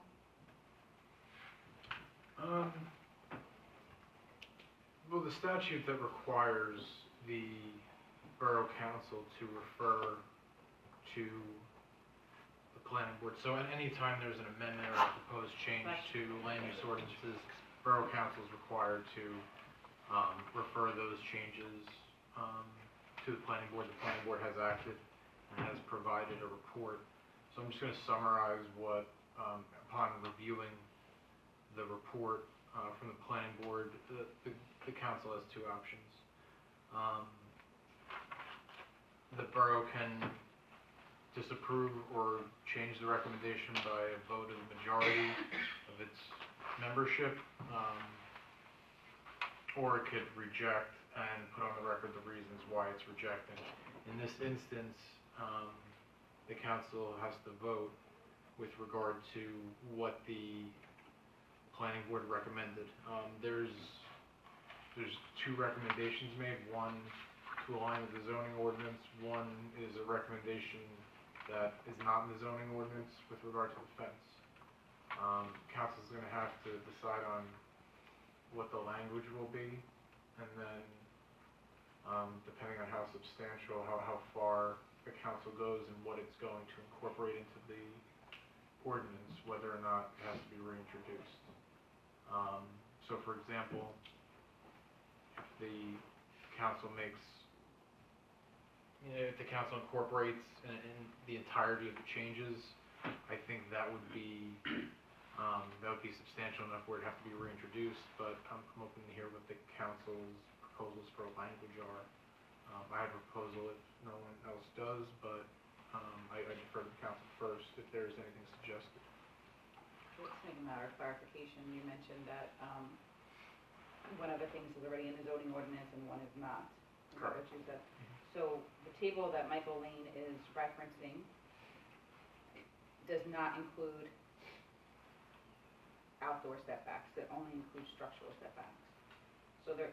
Well, there's the clarification to that. Yes, that's correct. I just want to further. In short, yes, that's correct. The clarification here is that what we're you're trying to make it in line with that table for outdoor as well as structural. Yes, what we're proposing to amend here is, as written, the current ordinance says that all uses in the commercial district shall be conducted wholly within a completely enclosed building. So the purpose of this ordinance is to amend, and there's certain exceptions that are already in there. For example, service stations, banks, dry cleaners, florists, parking lots, and other off-street parking loading facilities, they're allowed to conduct their uses outside of an enclosed building.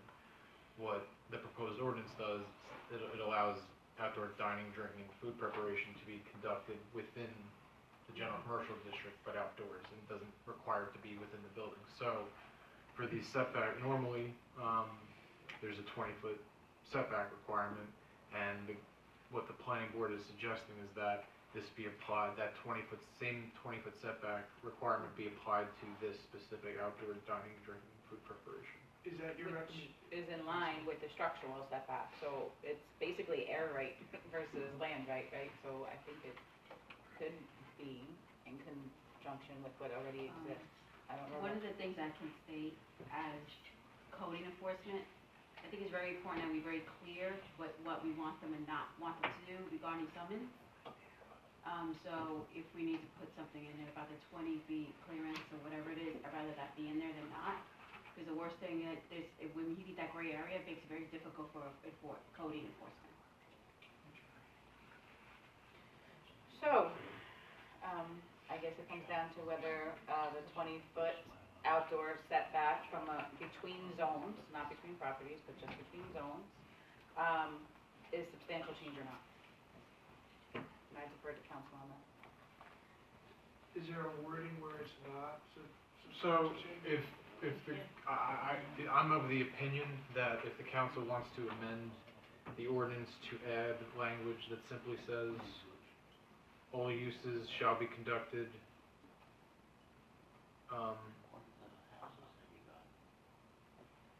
so the proposed language is all uses shall be conducted wholly within a completely enclosed building, except for new language, outdoor dining, drinking, and food preparation, and then, as the current ordinance states, service stations, banks, dry cleaners, and floors, parking lots, off-street parking, loading facilities provided, and then if the council wants to add new language that says, provided all such uses comply with, all relevant sections of the, all relevant regulations of the commercial and general, general commercial district and residential district requirements.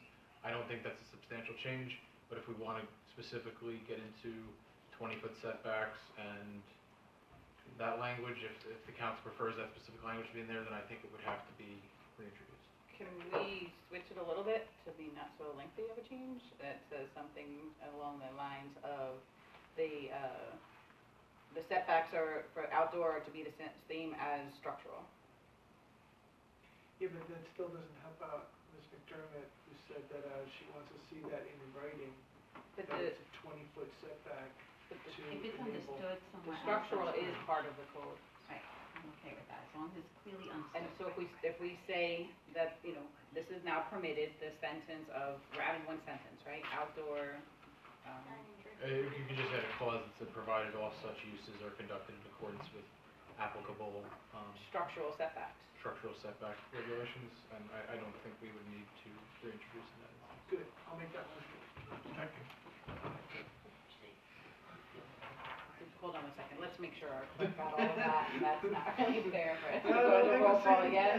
Another thing was War and Peace. Took 15 minutes to get here.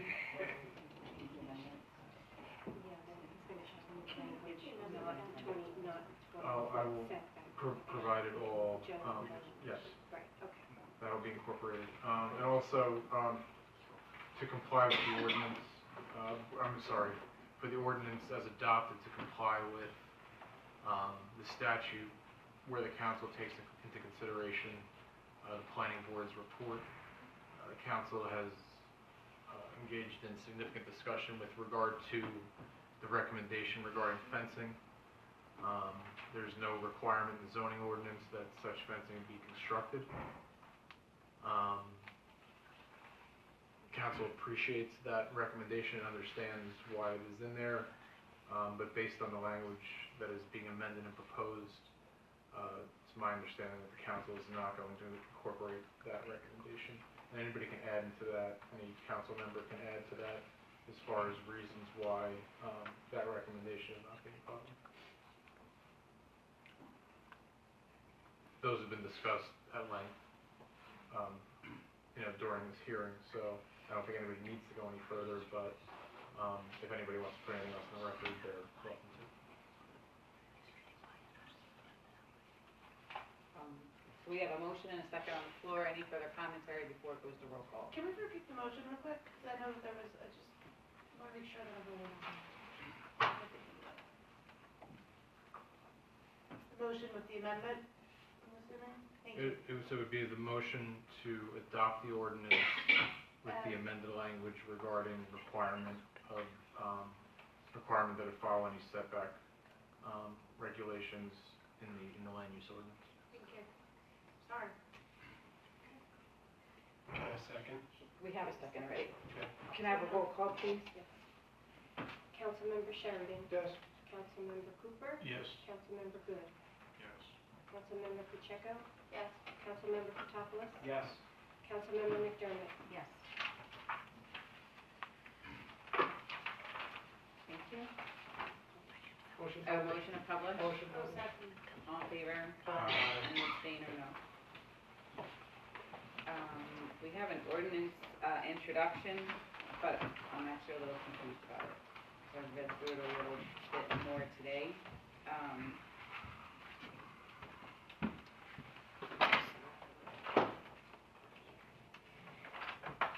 Steve, this is for Union Street, this was going to be a do not enter, not one way, because we had talked about that. I don't know where one way came from. So can we table this and look at this? Motion table. Second. One second, I'm having a conversation with the administrator. Sorry, Mayor. Let me see what it says. The order was to make it, closed streets on school days. Like, do not enter during school times. Yes. Right. This is one way, Well, Union Street is listed, the regulation for Union Street is listed under one-way in the ordinance, and then the actual regulation states that, the proposed new language anyway, regulating traffic on Union Street, is that the street shall be closed to through traffic on days when the school is in session. so, That's the intent, that's what we wanted. right. I just, because we don't want to cause any, right? What? Yeah, the change is the street shall be closed to through traffic on days when school is in session. And he's right, I was perusing through the book the other day. It is under, I see where it says it's under one-way street. That's the name of the actual existing ordinance. So it's not, and because it is a one-way street. So in the review of this ordinance, Union Street is listed under, it's listed as a one-way street, so the way the proposed change is that the street will be closed to through traffic on days when school is in session, so it'll be completely closed in those instances, but otherwise, based on the way the ordinance currently reads, it operates as a one-way street. It does not. Mayor, do you want to move it? Is that what you're saying? Move it altogether out of the one-way streets section? Okay, so just for clarification, what this is all about is currently, when school is in session, that is a high traffic volume Yep. area. So, they have from Division Street to Atlantic Street closed off with a rusty tire ring that says do not enter.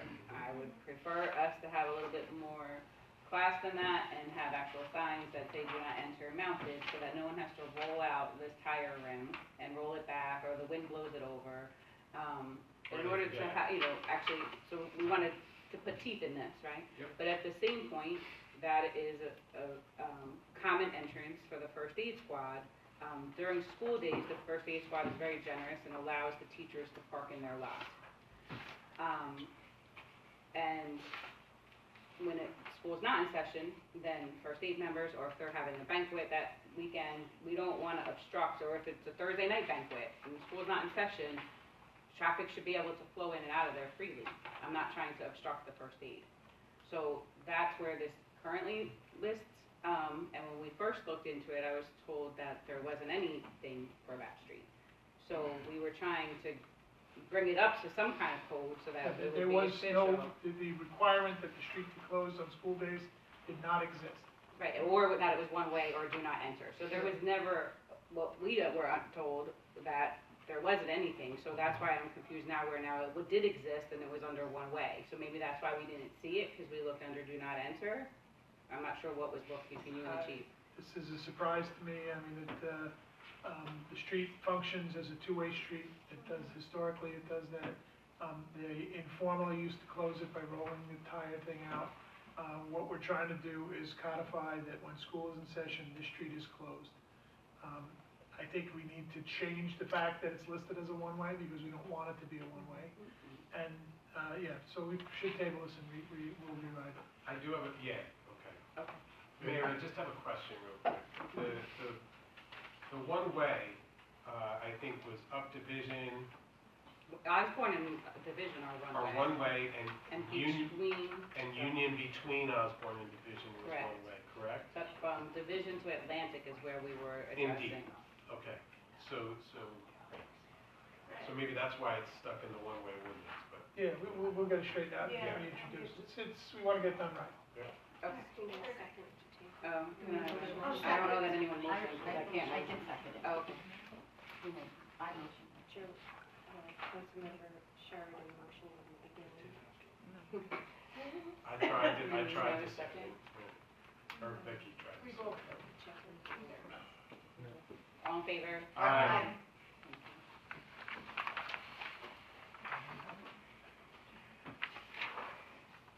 Communications by consent.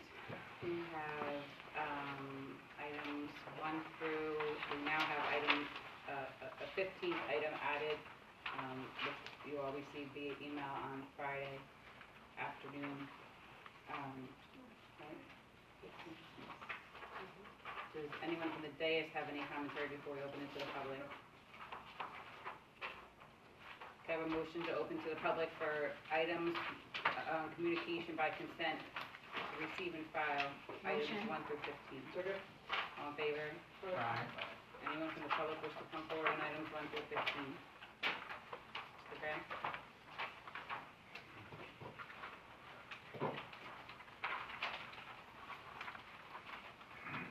Homer J. Graham Jr., 22 St. Peter's Place. On item number 8, the email from Tom Fallon there, can you more or less explain that? Sure. As I reported earlier, each year we're required to complete a best practices inventory Okay, that the state recommends that we follow. We did complete the inventory and file it, and we had received 45.5 points, 45.5 points out of 46 potential points. So we were successful, we're in compliance, and it'll have no effect on our state aid. let me see what else. We're well within compliance.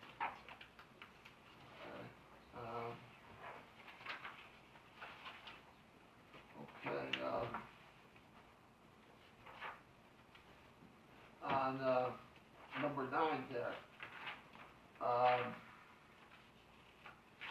can you more or less explain that one about the housing legislation? It's an email that we've received from the Citizens Improving Affordable Housing, and the attached correspondence regarding pending affordable housing legislation. Okay, all right. Thank you. Anyone else from the public wish to come forward? Have a motion to close? All in favor? Wait. Oh, wait. So this is on the, items 1 through 15 on the Yes. consent agenda. Sure, come on.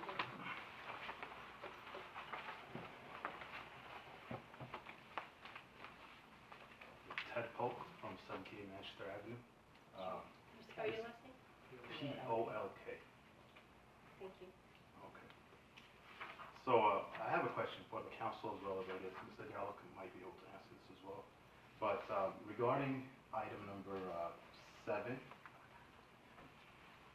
you were saying that there's going to be a meeting coming up with the developer presenting his proposal for 75 Manchester, right? That's correct.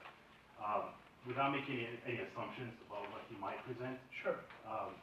I'm not using this word, but it's a little bit discouraging to hear that he's gonna come and present 80 units after that meeting that we had a couple of weeks ago, about a month ago, when almost 30 or 40 people were here, Sure. and they expressed their serious concern for, He was You know, here. but he was here? He was here and he heard your concerns. okay. He And then- feels that he has a stellar project that everyone will love.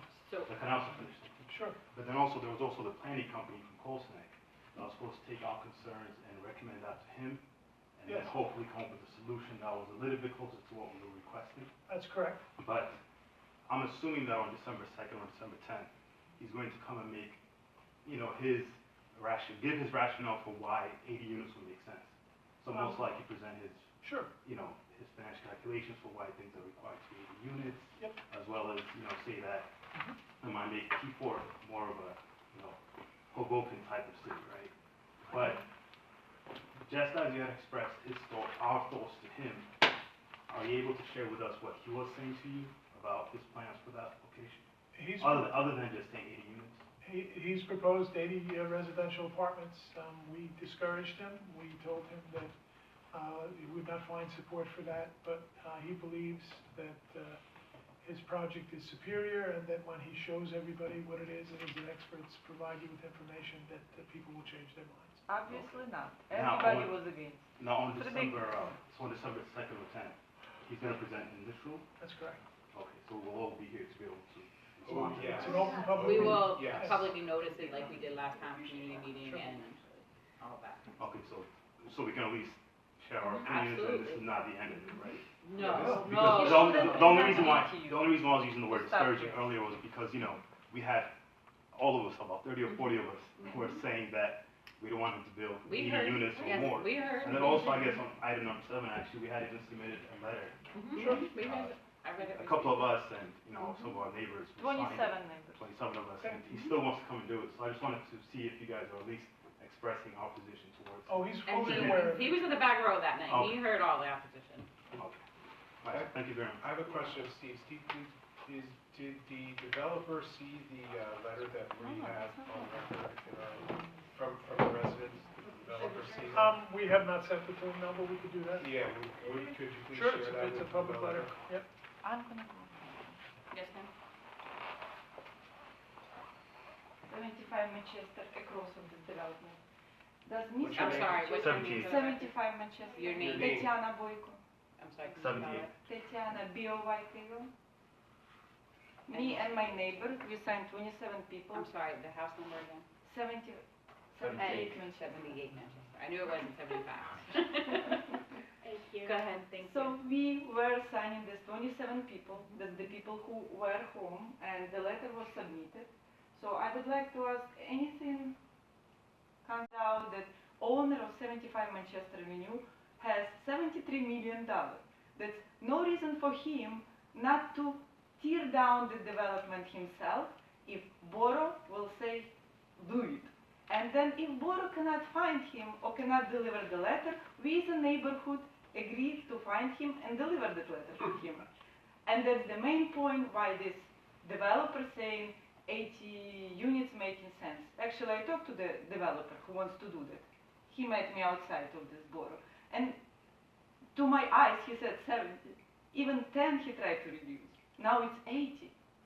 So borough has a power to send the guy who has $73 million, who owns 75 Manchester Avenue, and tell him you have to tear that down and clean that. That's absolutely incorrect. Why it's absolutely We incorrect? can't order people to demolish buildings unless they're Oh, really? in an unsafe condition. Right. That's very unsafe condition, and this guy has the money to clean it up. We had an engineer perform a structural evaluation, and it is not an unsafe structure. Oh, Yes, but- exactly. Well, He how has many- $73 million. If a new developer can do it, I then don't the know where you're owner. getting $73 million from. Yeah, we did our investigation. Okay. Okay, so this guy is not the poor guy who lives in Brooklyn.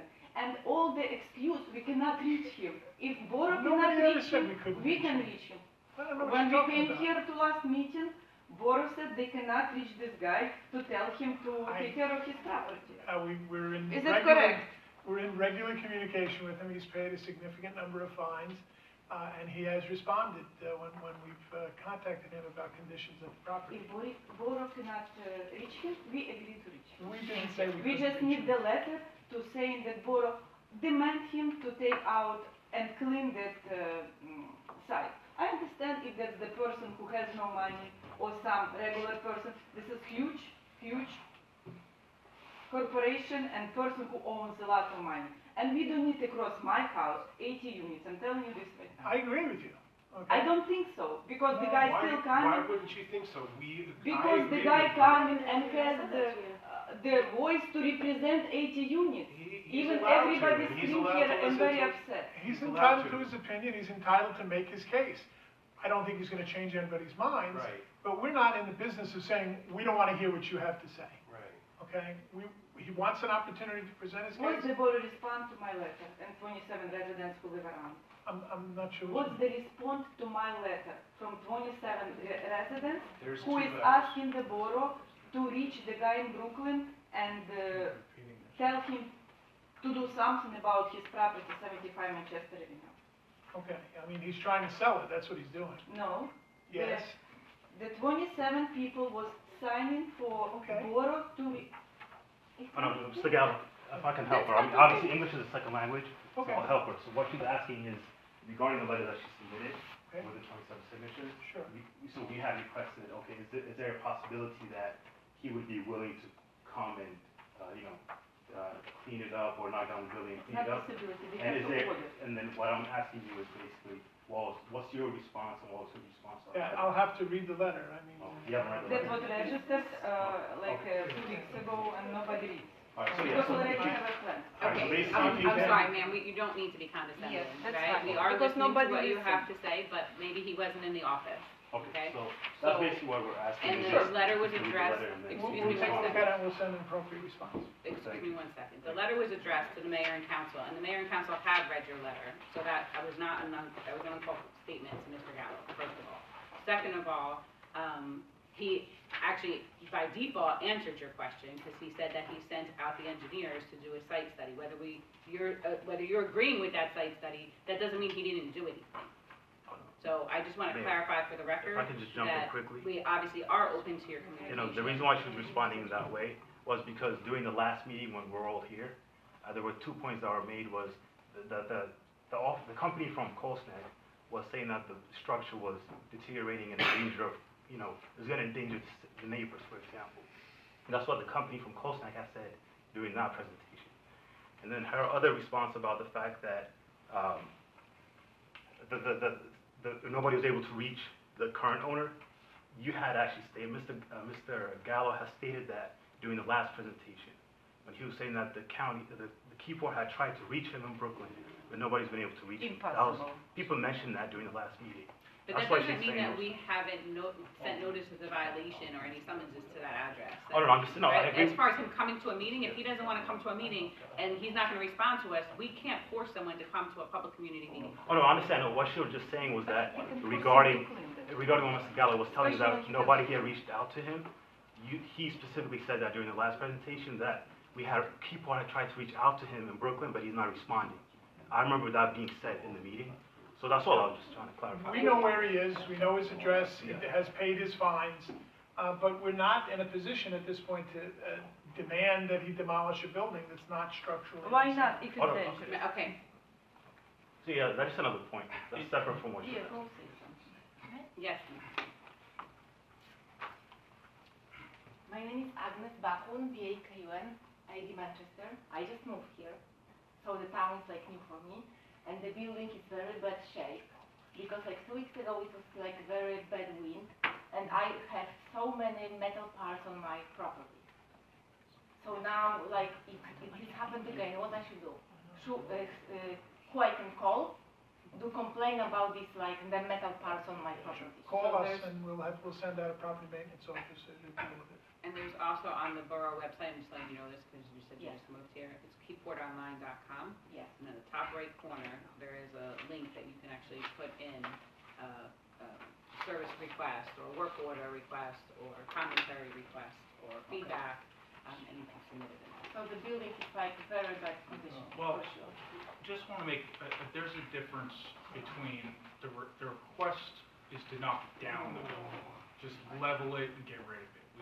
We sent out an engineer who said that while there's stuff blowing around, obviously metal parts, the walls and the structure is not collapsing, it's not in imminent danger of failing.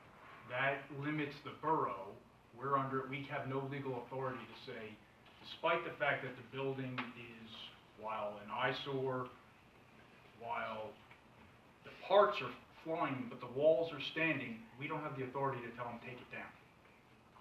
We can give them notices of violation for the, I guess, whatever metal pieces are flying. That doesn't go to the structural integrity of the building.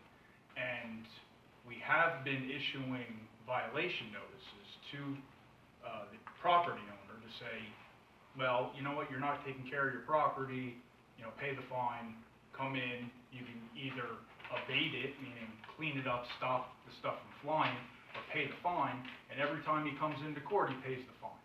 So once you pay the fine, we can't then also order him, yes, you have to stop that. So we're going to continue to give him financial penalties. And we'll still say, give you the choice, you wanna pay the fine, or you wanna have this stop? And he's deciding to pay the fine instead of actually doing anything. But there's a difference between us fining him for the property maintenance portion and a legal authority to say, take the building down to the ground, which I think is what your point is, but we don't have the authority to do that because we sent an engineer out, and the engineer said, it looks really bad, but it's not in imminent danger of falling and collapsing, and therefore we have handcuffs. So being if handled. metal part will, if real metal part will like do damage to my car, who will pay for it? Well, I would Because I don't expect, think my insurance will pay for I it. bet your insurance will, and then your insurance will turn around and end up suing him for allowing the metal pieces to fly off.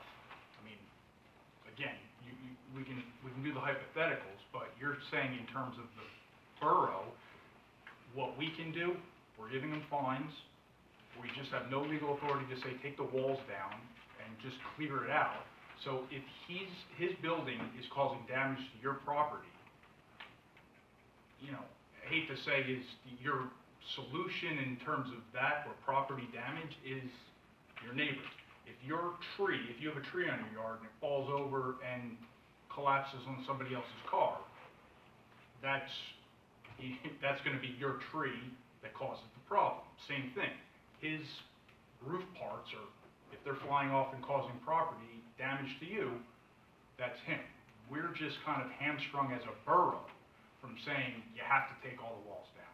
We want it cleared, just raise everything. We don't have that authority. And, you know, as much as you would like to say, you know what, we don't like that, you think you should have the authority, you know, somebody might turn around and say, well, how come we don't like that house? You know, it's a slippery slope for when we have limits for what the borough can actually do with the authority of the borough. And the fact of the matter is, our engineer went out and said, you don't have it. Okay. You didn't meet the conditions. It's a very high standard in New Jersey to Like have you it. said, I just moved, so I didn't It's know a very about high this building standard to before. have an ordered demolition in New Jersey, and unfortunately, while this is, you know, not a great condition, it doesn't meet the standard where either administratively or through a court of law, they would require it to be torn down. Because for sure, if I would know this, like if they want to build like apartments across of my house, the new house, so for sure I will like say like we live right now in different town. Because like, you know what, I bought like the house like not to see those huge apartments, so. So obviously, I think we're all in agreement that that property is not the most aesthetic looking piece of property in the borough of Keyport. I think we're all in agreement of that, right? So we're also encouraged the landlord to, or landowner to sell. He's had very few, but some interested prospective buyers in the past. Mr. Gallo had come pretty much almost to an agreement with one of our businesses in town to expand their location over there, and the landlord did not follow through with selling it, right? And it's That's pretty much correct. what happened, correct?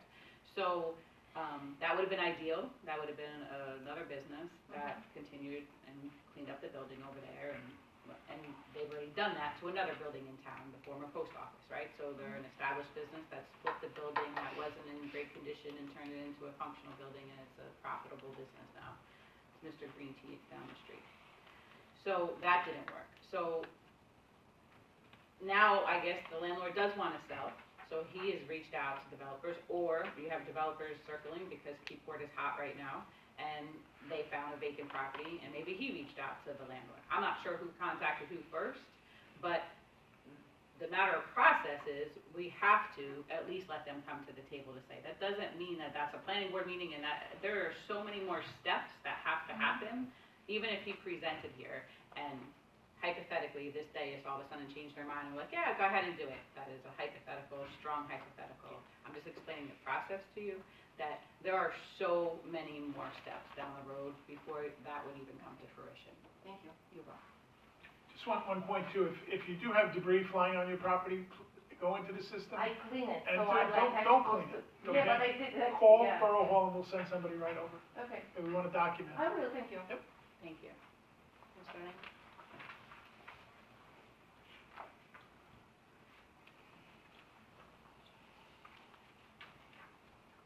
Michael Lane. As you stated, there's an engineering report, so I assume it's available through Oprah? I'll give it to you right now. That'd be great.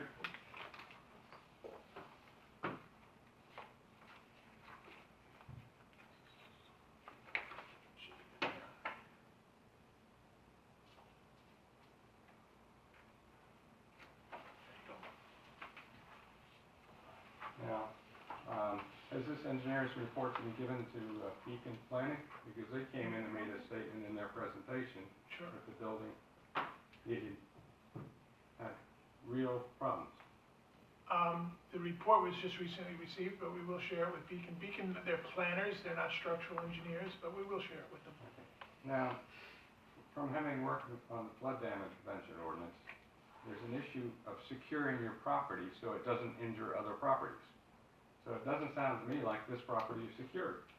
If you had statements made at the September 23rd meeting, not from these people, but from another gentleman that was at the meeting, Sure. that stated he has constantly having debris into his property. Right. And then you got the issue, if we had a hurricane, you have this unsecured building. And you look at the pictures that are attached to that letter, and you tell me the walls are secure. The wall has fallen down. How can you make that statement? Non-load bearing. The engineer said non-load bearing wall. But it's still a wall of the building. It's a wall that encloses the building. As council has advised, it's a very difficult thing to compel someone to demolish a structure. The day after the meeting, we sent property maintenance out, and I believe they issued a few notices of violation. We're pursuing this, Michael, okay? We're trying to move this property from an eyesore that has existed for decades into something productive. We have a developer, you don't like what they're proposing. We don't happen to like it either, so hopefully we can come to some conclusion that would be acceptable to the neighborhood. But they're not getting their way, they're not gonna be able to railroad this. But hopefully the end result is that the buildings are demolished and that the property is used for a useful purpose. But before they're demolished, they need to be secured.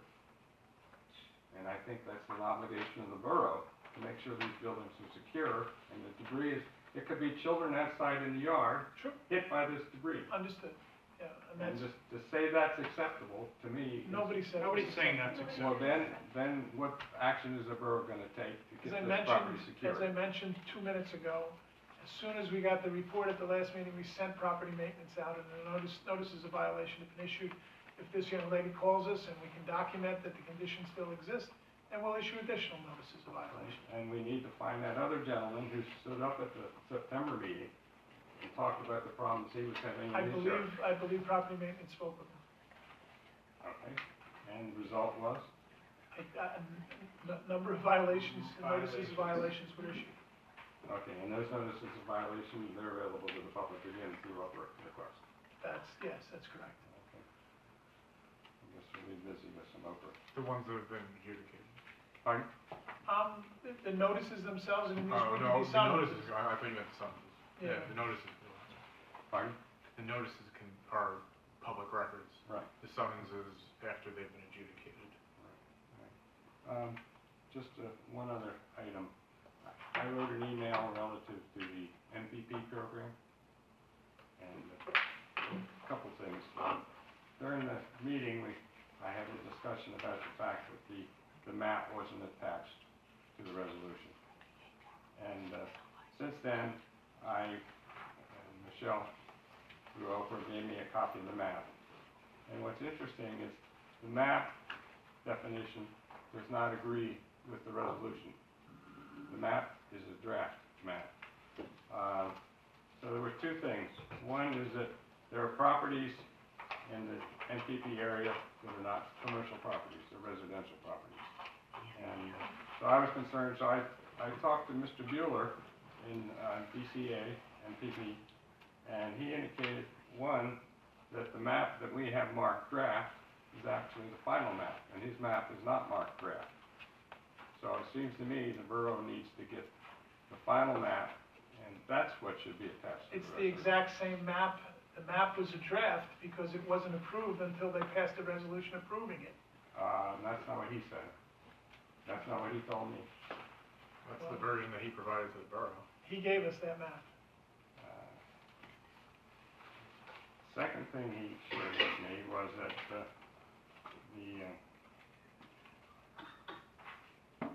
the new zoning map, which I sent to him, will not be superseded by any of the NPP work. And actually, what the way the map has been created It doesn't have to agree with the new Right. zoning map, as Mr. Bueller explained to you. Yeah, that's correct. And he also shared with me, just so the council's aware of it, it now makes the residential properties that are in the zone available for grants for their improvement. That's correct. Thank you.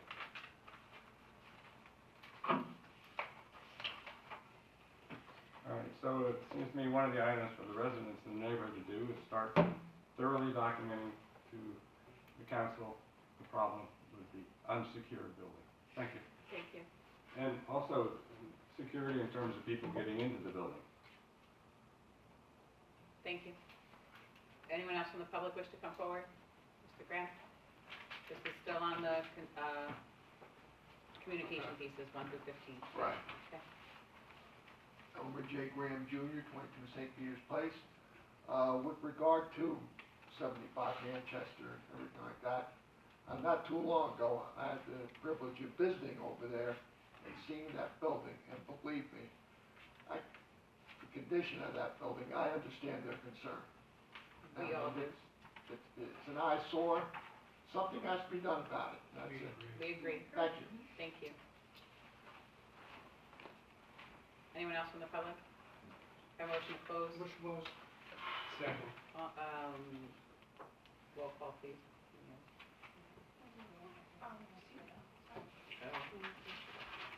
Oh, approval was the roll call, sorry. Can I have a motion to approve and receipt, and actually, these are all receipt and file, 1 Motion. through 15. Roll call, please. Councilmember Sheridan. Yes. Councilmember Cooper. Yes. Councilmember Good. Yes. Councilmember Pacheco. Yes. Councilmember Patapos. Yes. Councilmember McDermott. Yes. Next, we have reports by department. Steve, item number 6, thank you for getting him to submit something. Can you please, again, reinforce to him to use borough email, and that his signature on his emails are a borough-issued email. Okay. If he wasn't here anymore, we would be able to obtain access to that account then. Mhm. Thank you. So, do I have a motion to, Motion accept to the receive report? and file. Second. All in favor? Aye. Any noes or abstains?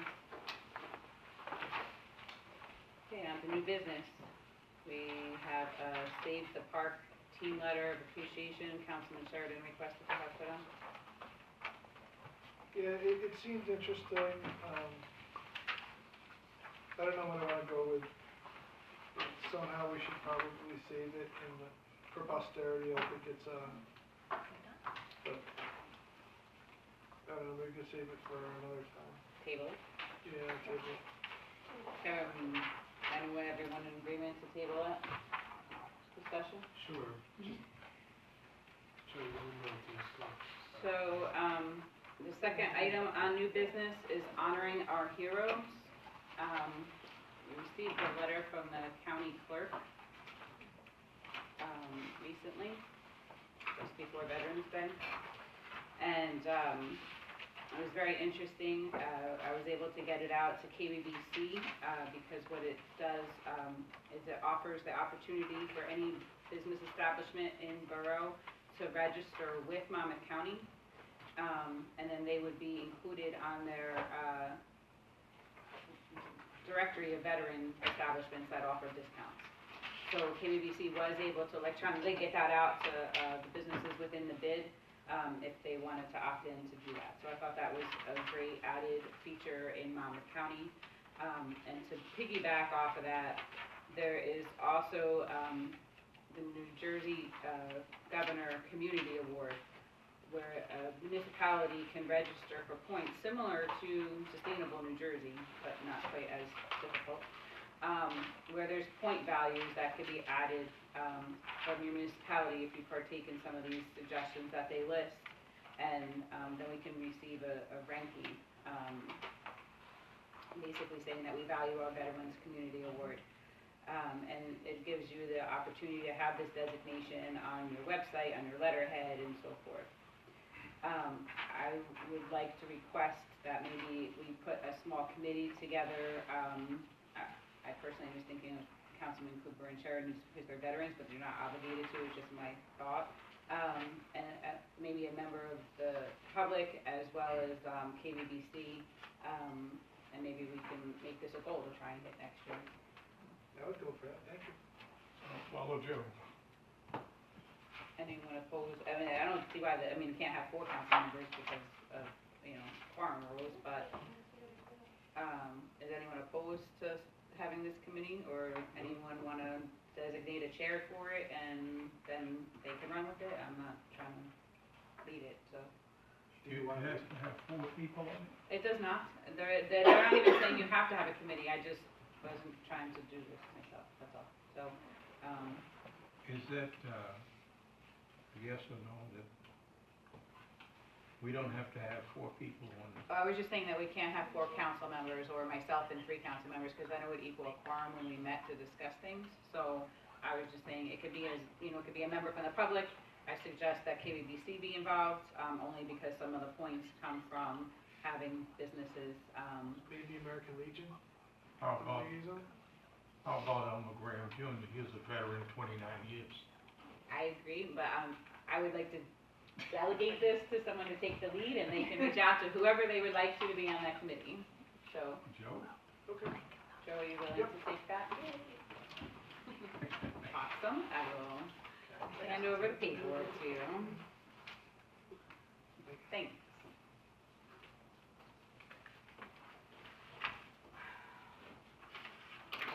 Sorry about that, Councilman Sheridan, but you got it. I got you.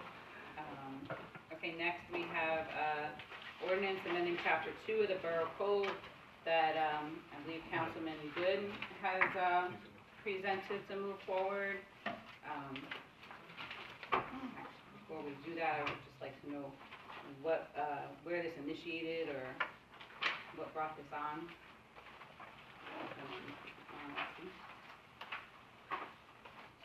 I'm sorry, what are we on?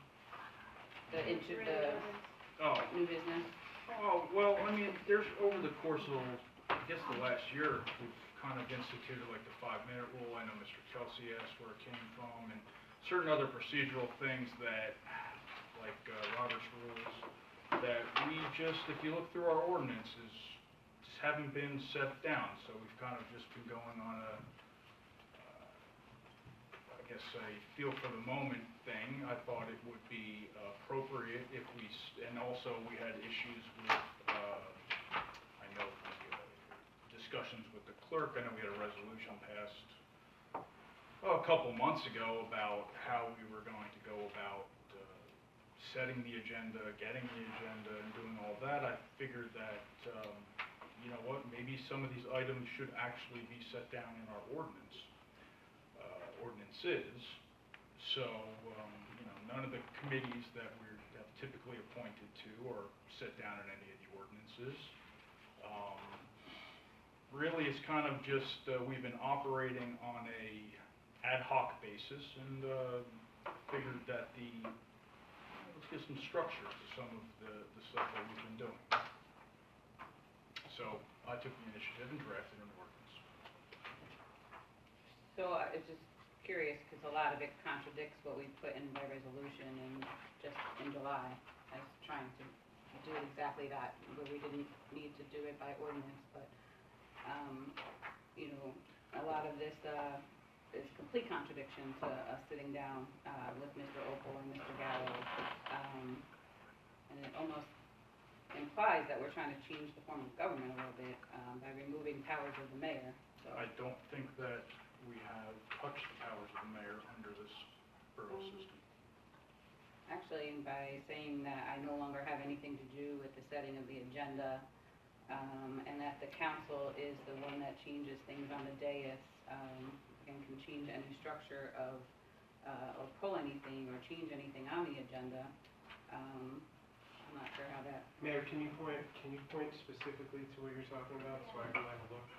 Well, I mean, that's part of the situation, is that this is rather in depth of, trying to add a lot of verbiage to an ordinance that already, or a code that already exists.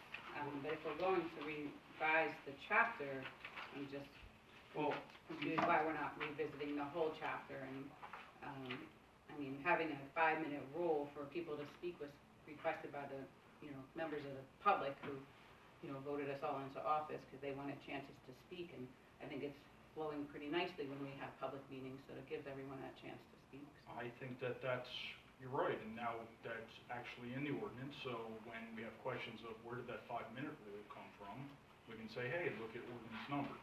With regard to the setting of the agenda, I did take a look at our ordinances, I looked at the state statutes, and I can't find any position that said that the mayor or the presiding officer absolutely controls what is on the agenda. In fact, if you go to the Roberts Rules, and actually that's one of the frequently asked questions of whether or not the mayor or the presiding officer absolutely controls, and Roberts Rules says that no, the mayor can present the ordinance for the legislative body to approve.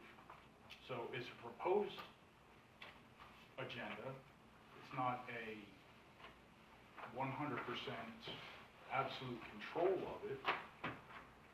So I have no say in it though, according to how you have this here, so, do you say it's just the borough administrator and the clerk, which is completely different than the resolution we adopted in July? So, I'm not really quite sure where this is all coming from, or why a conversation couldn't have taken place before trying to introduce a law to change the governing type of our borough. I'm not, once again, you say changing the government type of our borough, and there absolutely nothing in this changes the governing type of our borough. We are a borough. Correct. Under the state statute of the Correct. rules that say borough. Correct. Nothing in this ordinance goes against that. It would be illegal for us to try to change it. Exactly. So, by implying that the mayor isn't the person in charge and, that everything would go through the borough administrator only would indicate. Okay, we're talking about, I found it, we're talking Oh, about. it says, hold on then. It says the borough administrator and the municipal clerk shall be responsible for the establishment and distribution of an agenda. The mayor or any member of council shall have the right to place on a meeting agenda and/or to introduce at a meeting of the council a matter of official business. So you're saying that the mayor is, under that sentence, the mayor has nothing to do with the agenda? The resolution we set at the earlier in the year, and how it has been since, I don't know, when councilman meetings existed in Keyport, over 100 years you want to go back. I just find it ironic now that all of a sudden, now we have to change the structure on how this is all done. No, you're talking about not the structure of government, you're talking about how the agenda gets set. Correct. It's a difference. Well, if you're going to be precise about it, you're not changing the structure of government. You're changing how we set forth the agenda, right? Correct, but by saying that the borough administrator and the clerk are the ones that set the agenda. No, I said responsible for establishing and distributing the agenda. Setting the agenda and establishing, I think are the same thing, Matt, come on. Seriously? You're going to say that, so they establish it, the mayor or any member of council shall have the right to place on a meeting agenda and/or introduce. And that is not how it has ever been in the establishment of Keyport. It has always been that the borough clears the agenda. The mayor clears the agenda. Well, you know what, this is for discussion. You don't like it, then we don't pass it. I mean, I just find it ironic that it was put on for an introduction without even discussing it. Well, that's kind of what an introduction is for. Not necessarily. Hey, we Especially could have when it pushed it off, changes. we could have pushed it off to new business like we're doing right now. Which is a good thing I caught it and did. I mean, if I can just jump in, I mean, this is our opportunity, correct me if I'm wrong, but this is our opportunity as the 7 of us to discuss this. That's Because why it's today, so I think that this is. This isn't how it was proposed though. This was to go forward as an introduction. I requested it to be pulled when I saw it last minute. So Mayor, when it's introduced, that's when the discussion happens, right? Well, We did talk about that. we talked about what? We have talked not- about how during introduction is when council can discuss. Of course. Yeah. But I just, And you pulled it, which is fine, I agree with the action of pulling it. So we can even discuss it further without of the course we formal. can, absolutely. But, I So- just find it ironic that when I was having problems all year, you know, it would kept being deflected onto who was supposed to handle those problems, right? So we finally get the problems addressed, and now we're gonna change how those things are moving forward, and we can't all discuss something, or some of us discuss something, or come to me and say, Colette, you know, we're having concerns from the public, let's try and put some teeth to this, like, I just get it blindsided on a draft agenda? I don't think this isn't any about you. This is about establishing, some guidelines that will help us all. Now, My suggestion also, just so you know, is that we revisit the entire, chapter. I don't disagree with that. So, but let's talk about the language, okay? Let's talk about the language that you have issue with.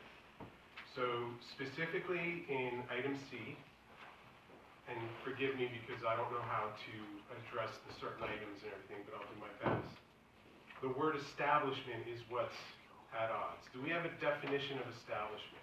And I hate to get down to the nitty gritty, but that is what both Councilwoman McDermott and Councilman Sheridan had joined you in having issue with as far as setting or establishing the agenda. So what's the intent of the word establishment? Councilman, you see, what you see in front of you, the entire council, not just Councilman Fotopoulos, but this is the relevant portion of chapter 2. There's no definition section here. Okay. Maybe I don't think as it stands, there's Maybe there no should be definition a section. definition. Excuse me. We're going all around in circles and we're doing things that should not be done in public. I think we should have the lawyers and the council, talk about and the business administrator, of course, talk about all these things, go through them item by item. This way, we don't get in a pissing match about nonsense that we don't get anything resolved. And I think we should just defer this to another time and have another closed meeting. To what end? To what end? To get something established rather than posturing for the public. I don't The problem is, Okay, though, that's what the appearance is, and I agree with you. I agree that, you know, But it's not. it's late, I agree, and we still have closed session to go through, but at the same point, there was no other way to talk about this than now, because this is how it was delivered. So, but there are other things in here, understanding committees, that the council member is the chair of all standing committees. That is not how we've structured any committees in our town. The council member has never been a chair of an environmental commission, or the green team, or any standing committees. It's not the standing committees that's being referenced. This is something It that is. the committee talks about. This is something that. It's on that page 7 three-person of what committee you talks proposed. about and makes a recommendation. The standing to the committees, rest of- where is the, you're talking about the Green Team Environmental Commission? The entire That was- list above what you have there, and then you said right below it that the Oh, chairperson I'm has to sorry, be the council member? then that was a typo. I think that was just a reference from my notes in terms of that. It was more along the lines of what the generic ones. We have our committees. We have the fire committee, we have public works, we have police. That's the committees. Well, not on the taking other that side, out it's of not our- aligned either, because you have public works with garbage and recycling. That's, again, this was not all crafted into stone. That's why it was a proposal. So your proposal for the flood prevention ordinance gets emailed out to all of us to review. I didn't. You strategically got it to the borough administrator to send it out to everybody, Flood but this damage? you couldn't strategically get out to, for all of us to Flood review. damage prevention? Yeah. I didn't send anything to the, what are you talking about? Are you talking about what we just received? Yeah. That doesn't even have my notes on it. You worked on the flood damage Absolutely. prevention. And the part that we got emailed has nothing with what I put in it. Either way. I find it ironic that, you know, I do believe it needs to be cleaned up. I find it ironic that it's just the chapter portion of the mayor that we have to all of a sudden redo. But no Really? mayor- Because the president of the council has a section there, the standing Right, committee. and they take away the powers of the mayor above it, so I just find it ironic, but, you know. What I have a question for council on the other side of this. Can we also ensure that we're aligned, like, with other boroughs and, like, working for There's government? a standard statute that sets forth all of the powers of the mayor and council under the borough form of government, which is standard throughout the state. We could take a I look have at it here. We could take a look at that. We, depending on how the council wants to proceed with this, I can review that to ensure that this is in line with that. I take direction from you. Is that what we want to spend our energy on? Sure. I don't think we're that offensive right now. With that what? Just for the matter of record, if anyone wants to look it up at their own free will, it's Title 40A, Section 40A, colon 60-5, powers of the mayor, under municipalities and counties. Did you cite the contradictions there? There's too many to list on the dais right now. It should be done You in know, private. it goes back, you know, to whatever form you want to go to, the 1987 version or the 2013 version. A, B, and C, the mayor shall be the head of the municipal government, and the mayor shall have all those powers placed by the mayor designated by general law. So, you know, the mayor shall preside at meetings of the council and may vote to break a tie. I don't know how to Yeah. preside at a meeting that I don't set an agenda for. So, Is Why agenda do you think, why do you think those terms are synonymous? why would I preside over something that someone else is gonna try and run? No, it just says set the agenda. The agenda is a list of items that we're gonna go over. You preside over the meeting. And if I don't want something on the agenda at a certain point in time, or think that something should be pulled, or needs to be cleared up, or clarified, Mr. Gower, is there not been several times that I've caught something and we've cleaned it up before it went out to council and the public? Absolutely. And the changes, and this proposal says that you can still do that, as well as any of the council members.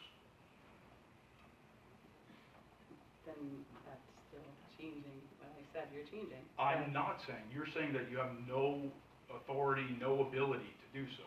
I'm saying that it's still in there to say, hey, I don't want this on the agenda. And nowhere where did you find any law that said the council sets the agenda and puts things on the I agenda? did not say that the council sets the agenda. I said that if you look at Robert's Rules of Order, and it asks whether or not the presiding official sets the agenda and has the unilateral right to do so, the answer was no.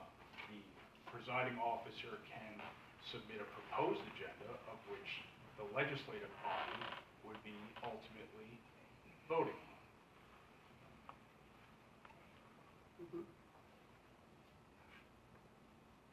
Point taken.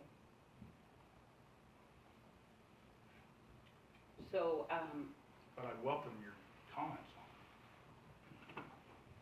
I'm okay with the mayor setting the agenda as a council person. If I want something on the agenda, I'll request it. It usually gets put on there. But I like a person having central responsibility for getting that agenda and getting it done in a timely manner. And really, this mayor has done a better job getting that agenda set up and organized. And distributed, absolutely. I agree. Far better than previous mayors. I've been through a number of them. I agree with that. know that. So my question is, So, where do you want to go I with think this? the one common ground is that we all agree that chapter 2 could be revisited in the municipal code. Can be revisited if you really get down to it. I agree, and that's why I found it ironic that we started with this one, but, so I will offer to meet with Councilman Good, and if there's another member of the council that would like to, if Councilman Good is open to my presence on this topic, then, I welcome someone else's opinion, because I don't think it should just be P and I right now. I'll do it. Mayor, I would love the opportunity to see the issues listed out that you have. Okay?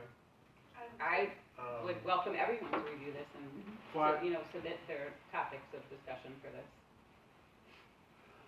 I mean, because last year, I mean, I'm not sure what you're saying is that you read this and everything was fine with you? Everyone else on the day? No. I definitely read this, but I was hoping that we'd be able to foster a little bit of discussion.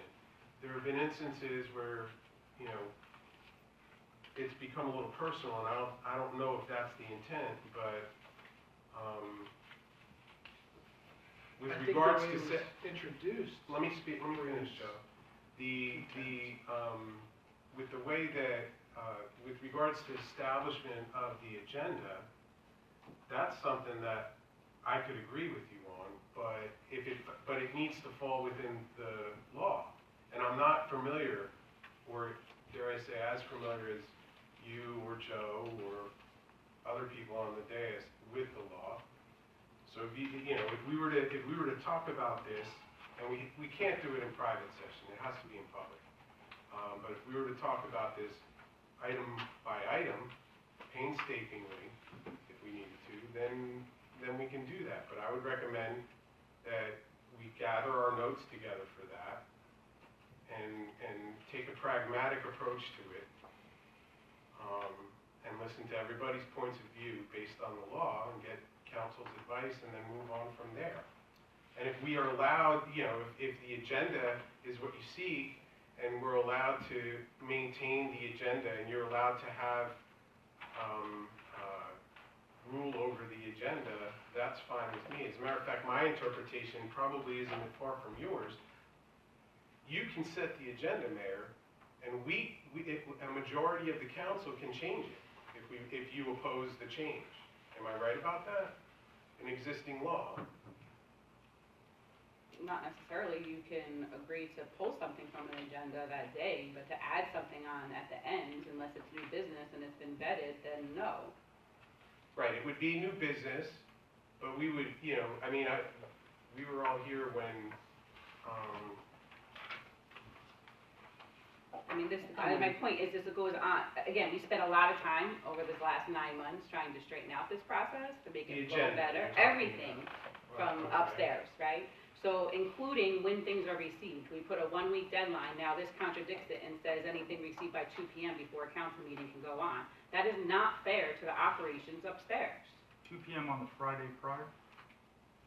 It is not, okay. That contradicts what we just put in a resolution in July. Okay, so I would agree. But this is my point though, Matt. You were part of all of that. You helped, you sat in those meetings. So for now to receive this and it contradicts everything we already established, I don't even understand it. Well, there were some issues when we set that resolution that weren't being followed anyway. It wasn't coming from your office. It was coming from separate, but also we seem to have lost that one. We seem to have strayed from that also. What have we strayed from that resolution? I don't have the resolution on hand, but. That all items must be received by 4 p.m. and then the draft agenda is sent to the borough. There's been with exceptions. the exception of a holiday, of course, yeah. Last week when there was a holiday in the middle of the week, you're right. I gave her an extra day because we didn't have a day of work. And she was running the elections by herself. But my point is that these are part of the concerns. So the Councilman Patopoulos is asking me for examples.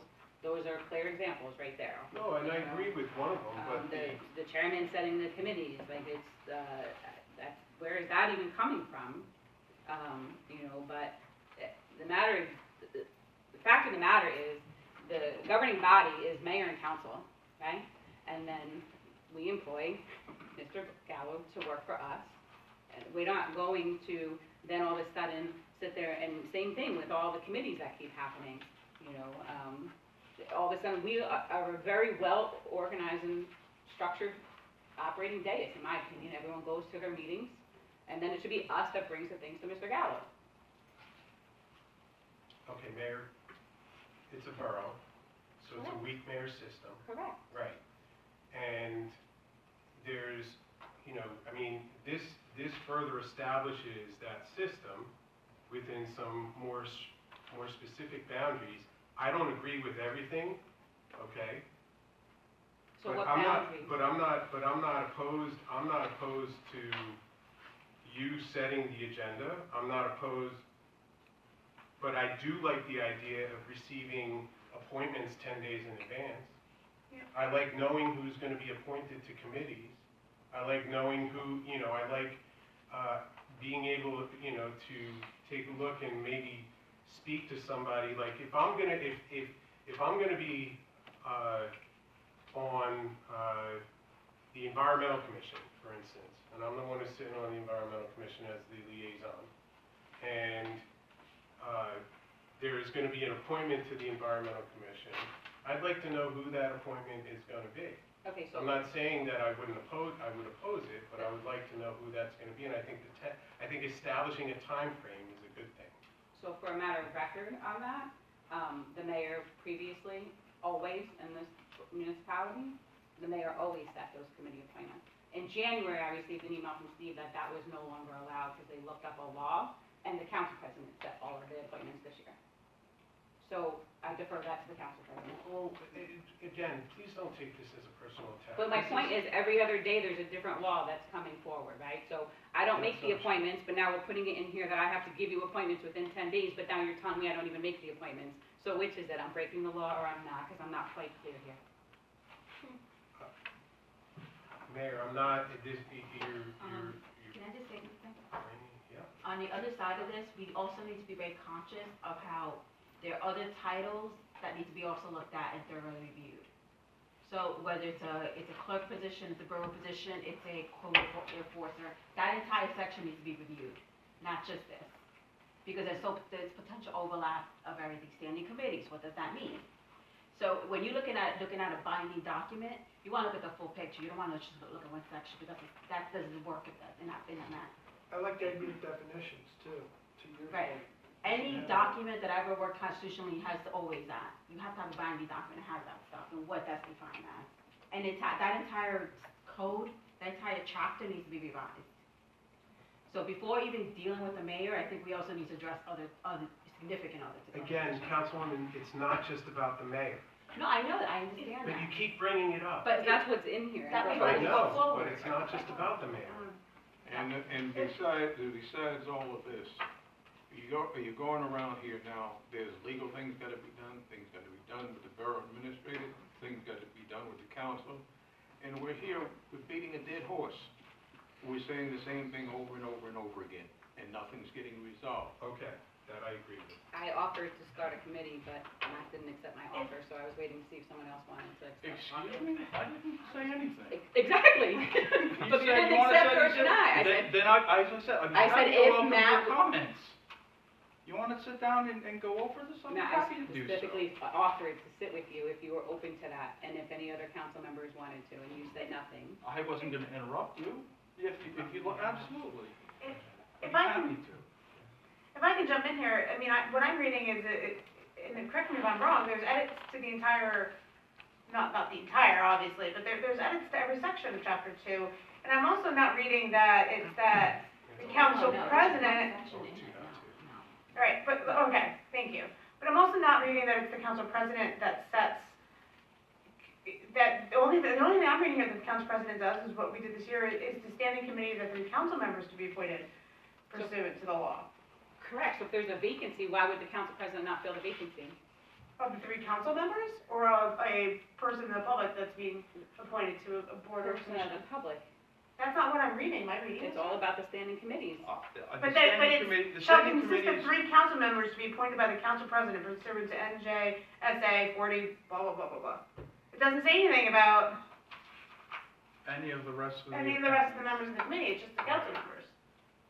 No, No. hold on. Am I reading this Hold wrong? on. It's these committees that, when we have the council committees, Yes, police, the fire, the property Liaison. maintenance, the Yes. stuff, we just gave reports on everything. Now, the planning board is still, that's a mayoral, choice. Yes. The The environmental commission, yes. offhand, any of the other appointments are still mayoral appointments with the advice and consent of the council. But if it didn't come across with regard to the standing committees, it was limited to the committees which we just gave reports on. Fire, the police, the property maintenance, the, municipal alliance, the Municipal the alliance. library, the list kind of goes on. Revivals and a fish sandwich. but, I'll be happy to sit down, we can go over this, we can add it, I know there's gotta be amendments to the, I think one of the issues was when we had that other meeting, the clerk being responsible for accepting all the permits. So I think that can be changed, a whole bunch of stuff that needs to get changed in our ordinances, in our, code book.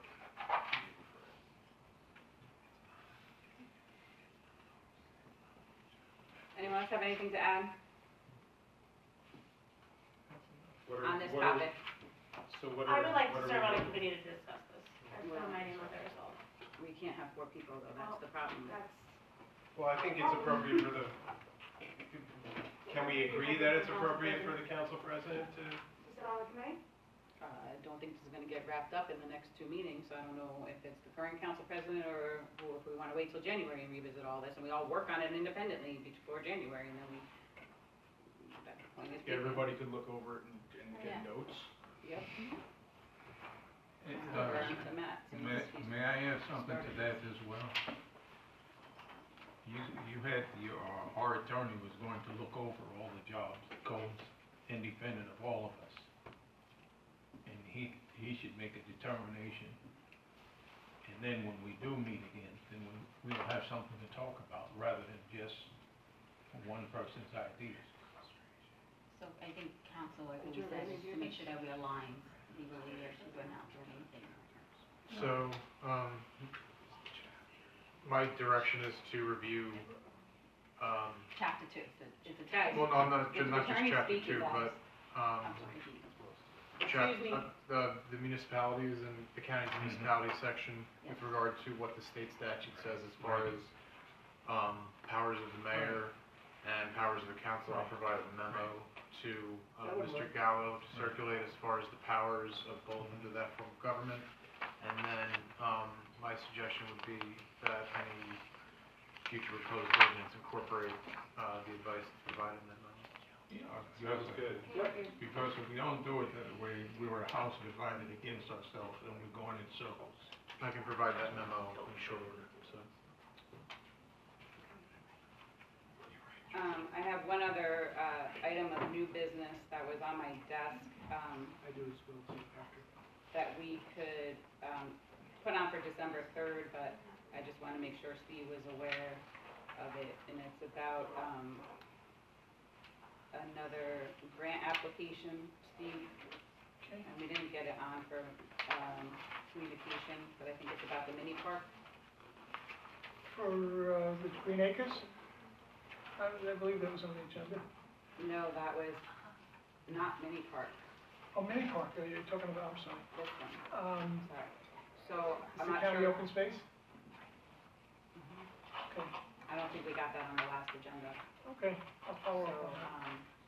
because they're saying that, we just need another, we need to submit a PASI report, so I don't know if you saw that. I'm aware that we need to do that report. It's an environmental assessment, it's a requirement, so they won't approve you. So we also need to do one on Kearney Street too. We'll follow up on this tomorrow. Councilman Sheridan, you said you have something else? Yeah, can we name 3 council members for the steering committee for the MPP? Being, that's a, we gotta get that sooner than later. Was it 3 or 2 council members? Okay, 2? I don't think we've created a committee. We haven't. I spoke with the council president and suggested all the names, but then I was gonna have and reach out to all those people when we had the special meeting, but Mr. Gallo told me to hold off on that, we didn't need it yet, so. Certainly didn't need it for the special meeting, that's correct. I think for the December 3rd meeting, we'll have a resolution creating the committee, and then we can populate it. Great. Okay. So, in my file, shuffle, I was gonna look for it, and get it done. Oh, you have it? Oh, thank you. Unfinished business. I'm not gonna finish the business. So I sent an email to Steve today, to Michelle, for the application for the kayak lockers. Sure. To get, if we could get a copies to be sent over to us as well as to the Harbor Commission, they wanted to look at it. Okay, I had sent it previously, but I'll send it again. Yeah, to the Harbor Commission as well. Okay. And then the other thing was revision to the boat license contract. Right. To ensure that we allow space. When we go out to, Yeah. when we go out So to we need bid to for know that how next you year, write we can put that in. And he's finished for the year, so he's gone. That was my only question. Thank you.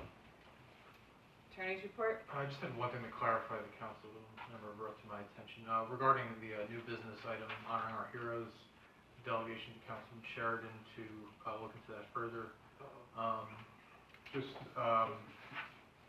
That's just to be a review of how the borough may want to proceed, and then we'll take formal action another time based on your recommendation and the council's vote.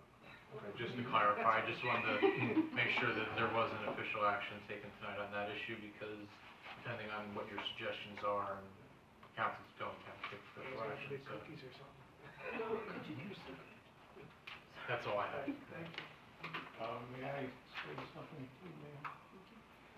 Since Kaylee Benedict is retiring from the board, and she's done work all the time, can we give her a letter of appreciation? And the services she's done? I'll speak to the library board of trustees and we'll see what we can do with that. It's a shame to let anybody do any work without saying thank you while they're still alive. Absolutely.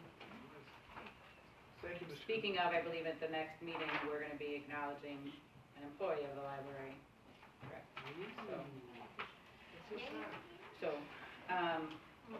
With that said, we can now open it to the public portion of the meeting with a reminder that it's 5 minutes per person. Move it. Second. All in favor? Aye. Mr. Walling.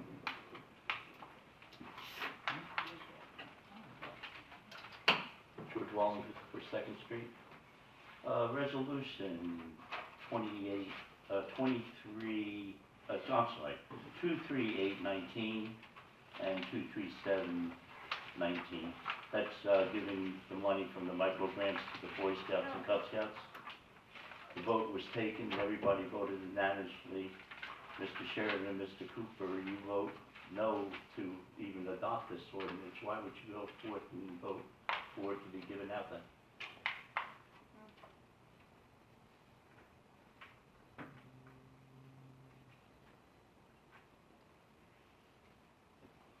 Can I help? Can I know you asked him, but can I speak to that? Again, somebody should. Okay, well, you addressed him, so last time I. Well, he's the one who voted no, so maybe you can tell me why he voted no then too. So when we went to public vote on to adopt the mini grant, I'm not Right. sure if you were here for that, but there was definitely differences of opinions of whether that should move forward or not. You shared your viewpoint clearly with everybody there, which made him change his vote. I don't know if he changed his vote, I don't know how he was going to vote, that's Well, not I for was, me. well, again, But- if you're speaking for him, obviously he can't speak for himself, so. I don't think that's an appropriate Well, answer, Mr. Walling. then let's do it, Mr. Sheridan, I asked the question. Yes, To you and have. Mr. Cooper. But I can tell you, as a matter of fact, I was asked about it afterwards myself, and as far as I'm concerned, I do believe in the democratic process, and it was voted I'm on. waiting for your answer. Excuse me, I'm talking.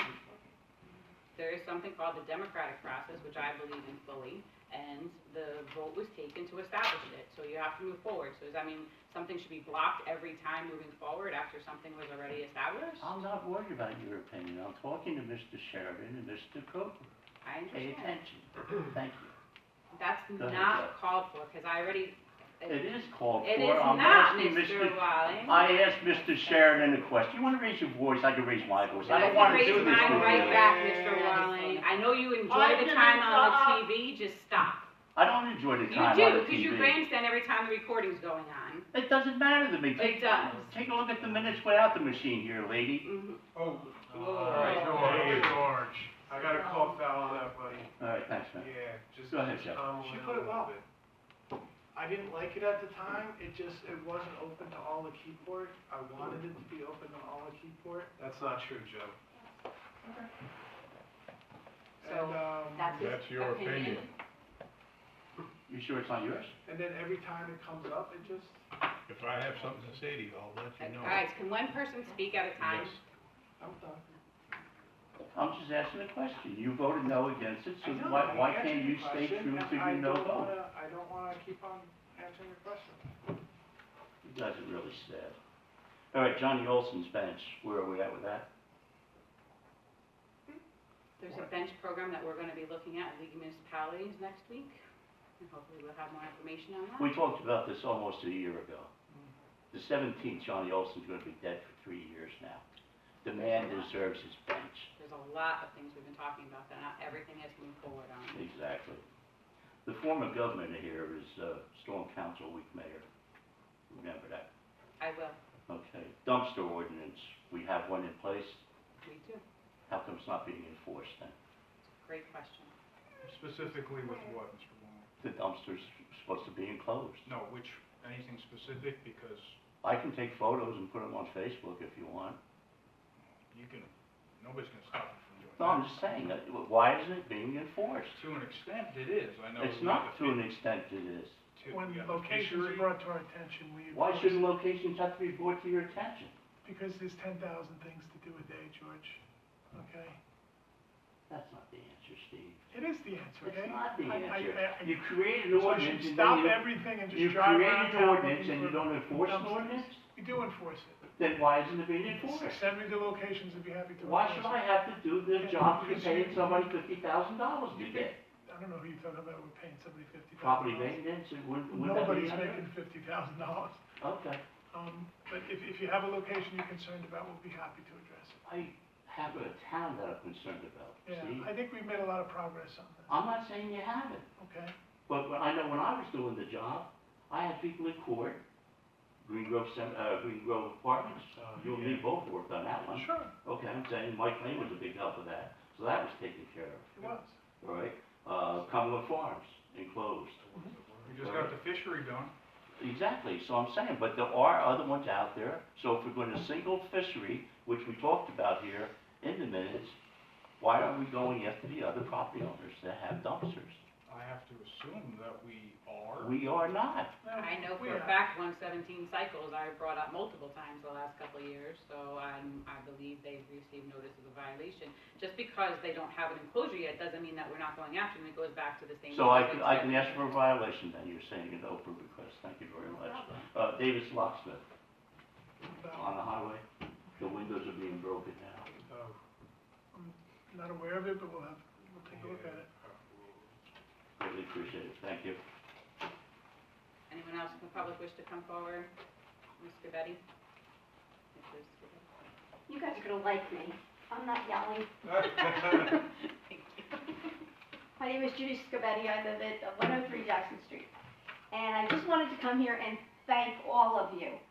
Last year, 2 years ago, I came here screaming because of Pop Warner and football and how it interfered with the way of life on that part of Jackson Street. This year I waited for football season to be over, and now that it's all over, we had a wonderful season. The police officers that were at the end of the block really made sure that the only people that got down the block were the people with the permits or people that had to be down the block, and it was a joy to see it on our block again. I just really wanted to come, and because everybody comes and yells at you, I wanted to come and say thank you.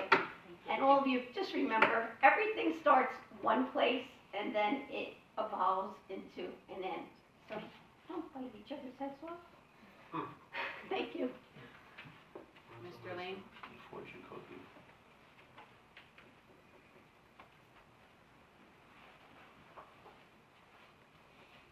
Michael Lane. I think it's great that Steve's gonna get assisted. I have a whole list of concerns about unfinished business, and I'll try to move them real fast.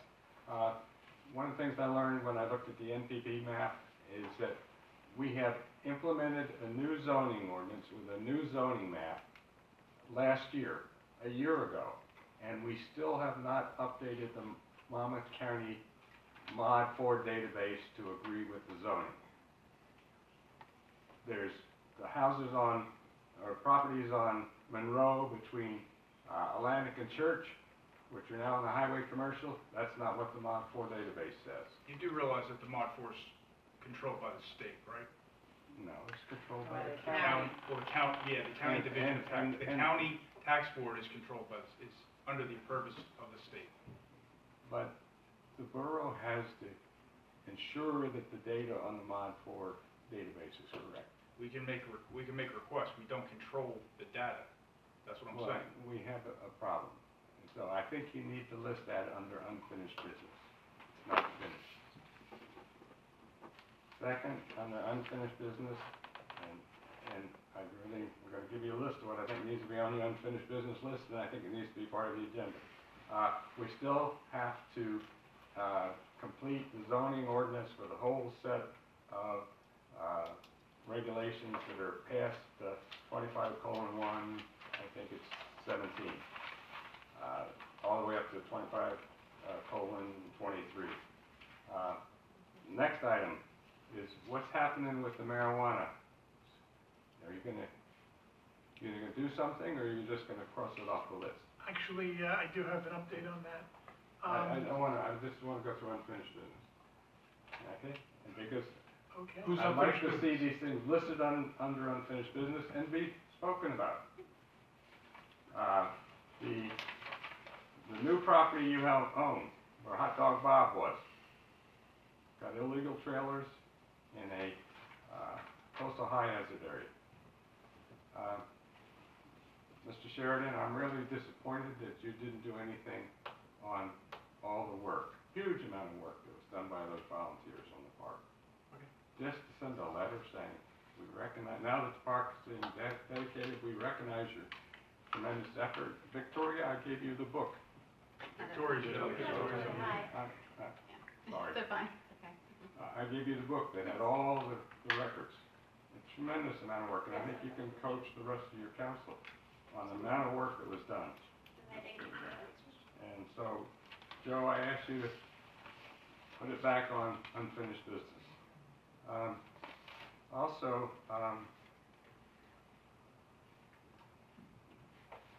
if I'd been a little sharper, I might have suggested when we were talking about the outdoor eating in the general commercial district, I would have recommended that we require a fence when the outdoor eating establishment is going to be in place for so many months. Similar to what's in the FEMA requirements, that if you have a trailer in town and the trailer is located for 4 or 6 months, there's a new set of regulations. So it's kind of tough to figure out whether you're 20 feet from the neighbor's property line without a fence. Tables and chairs can move back and forth, especially in the case where the eating establishment is going to be there for months and months and months, like the ones we have in town right now. Outdoor eating are permanent. Also, the TAP program. Again, looking for feedback on what the priorities are going to be, because right now the budget is overwhelmingly not in favor of pedestrian safety. With that, with all that input, I'm going to give you a list. And now that Steve's got his new assistant,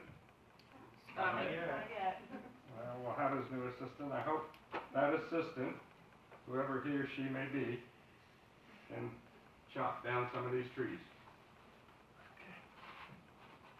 I'm sorry, I have a terrible experience.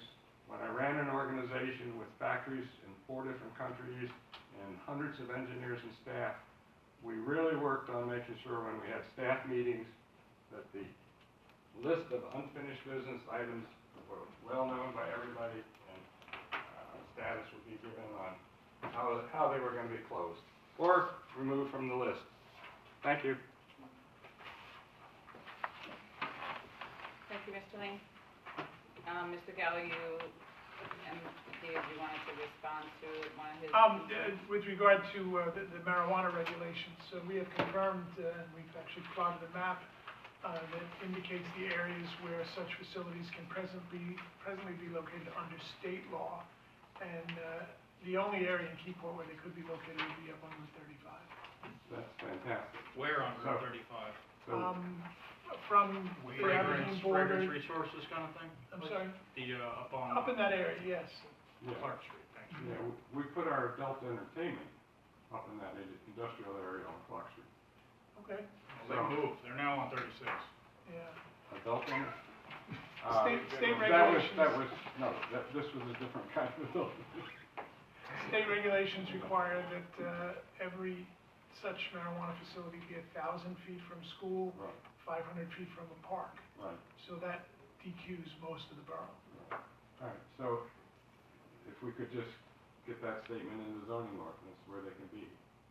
that would be redundant, but, Well, it would keep some people from wasting time before the planning board. the planning board would have no authority to waive the state requirements. No, but it would identify ahead of time that they can exist in these locations. Thank you. Mr. Kelsey?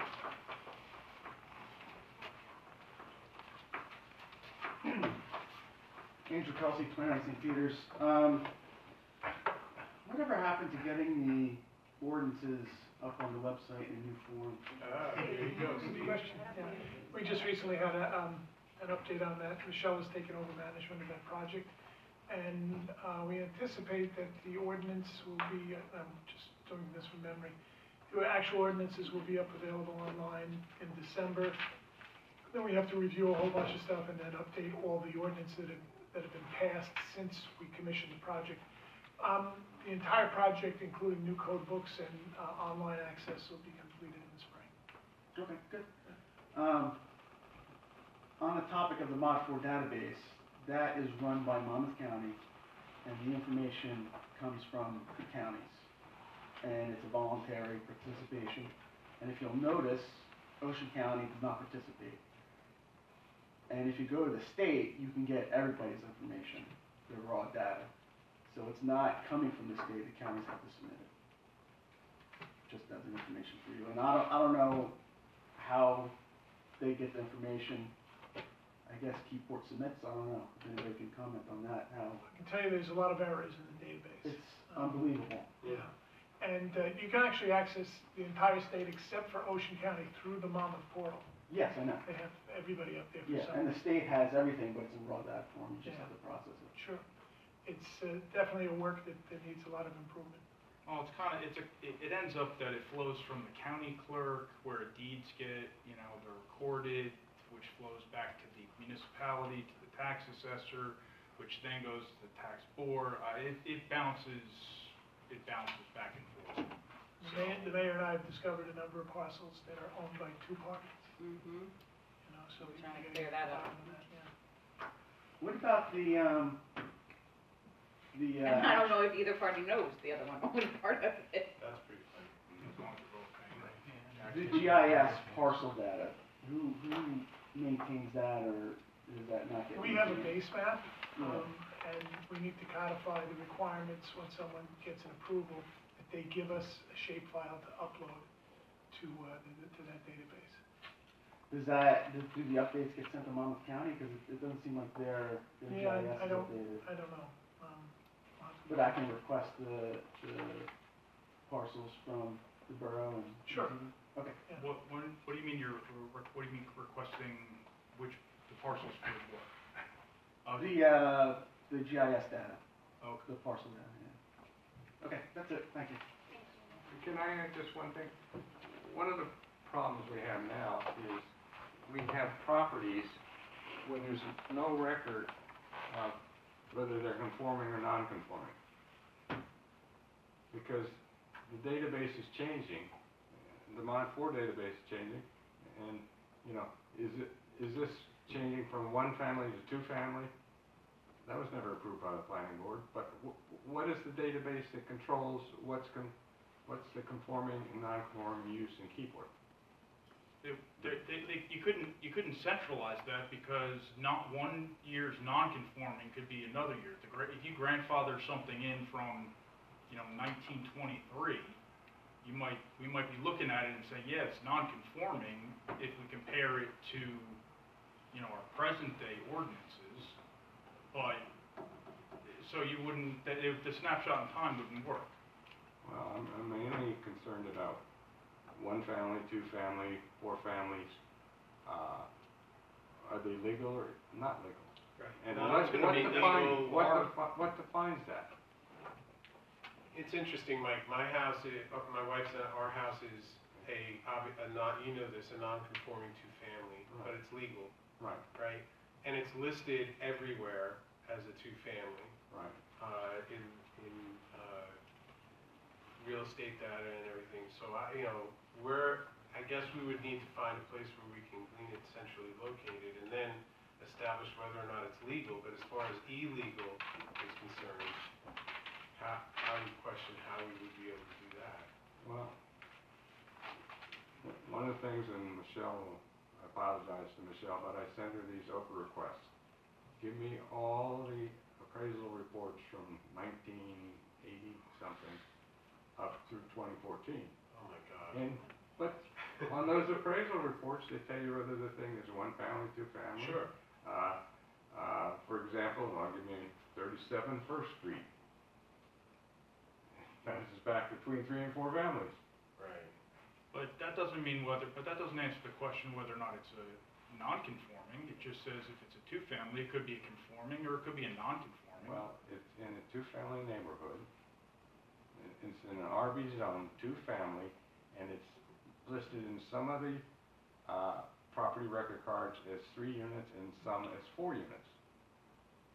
No, I thought your question was whether or not it was No. conforming or non-conforming. No, well, that is, maybe I'm using wrong, maybe what's legal and what's not legal. Right, that's. I mean, what database defines that now? That's gonna be our records, whether or not it was a pre-existing use or it was an approved variance. What are our records? Where What are records? records are It could, it's gonna be the construction, or the planning board also. What's also in effect when we adopted our zoning ordinances. There's a whole bunch of them. Okay, I think we see the point. We got a gap that needs to be closed. Thank you. Mr. Graham?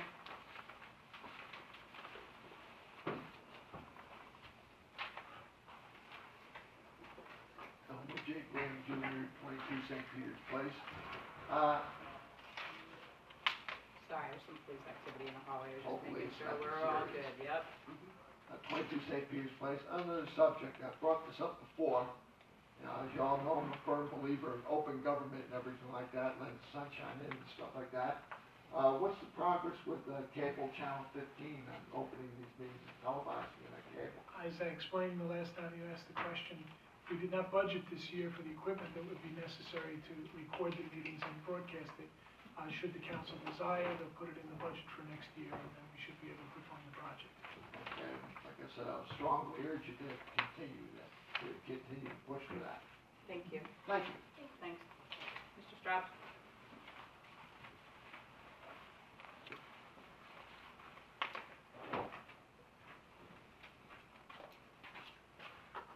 Jack Straub, 239 Main Street. You had a lengthy discussion about proposed ordinance.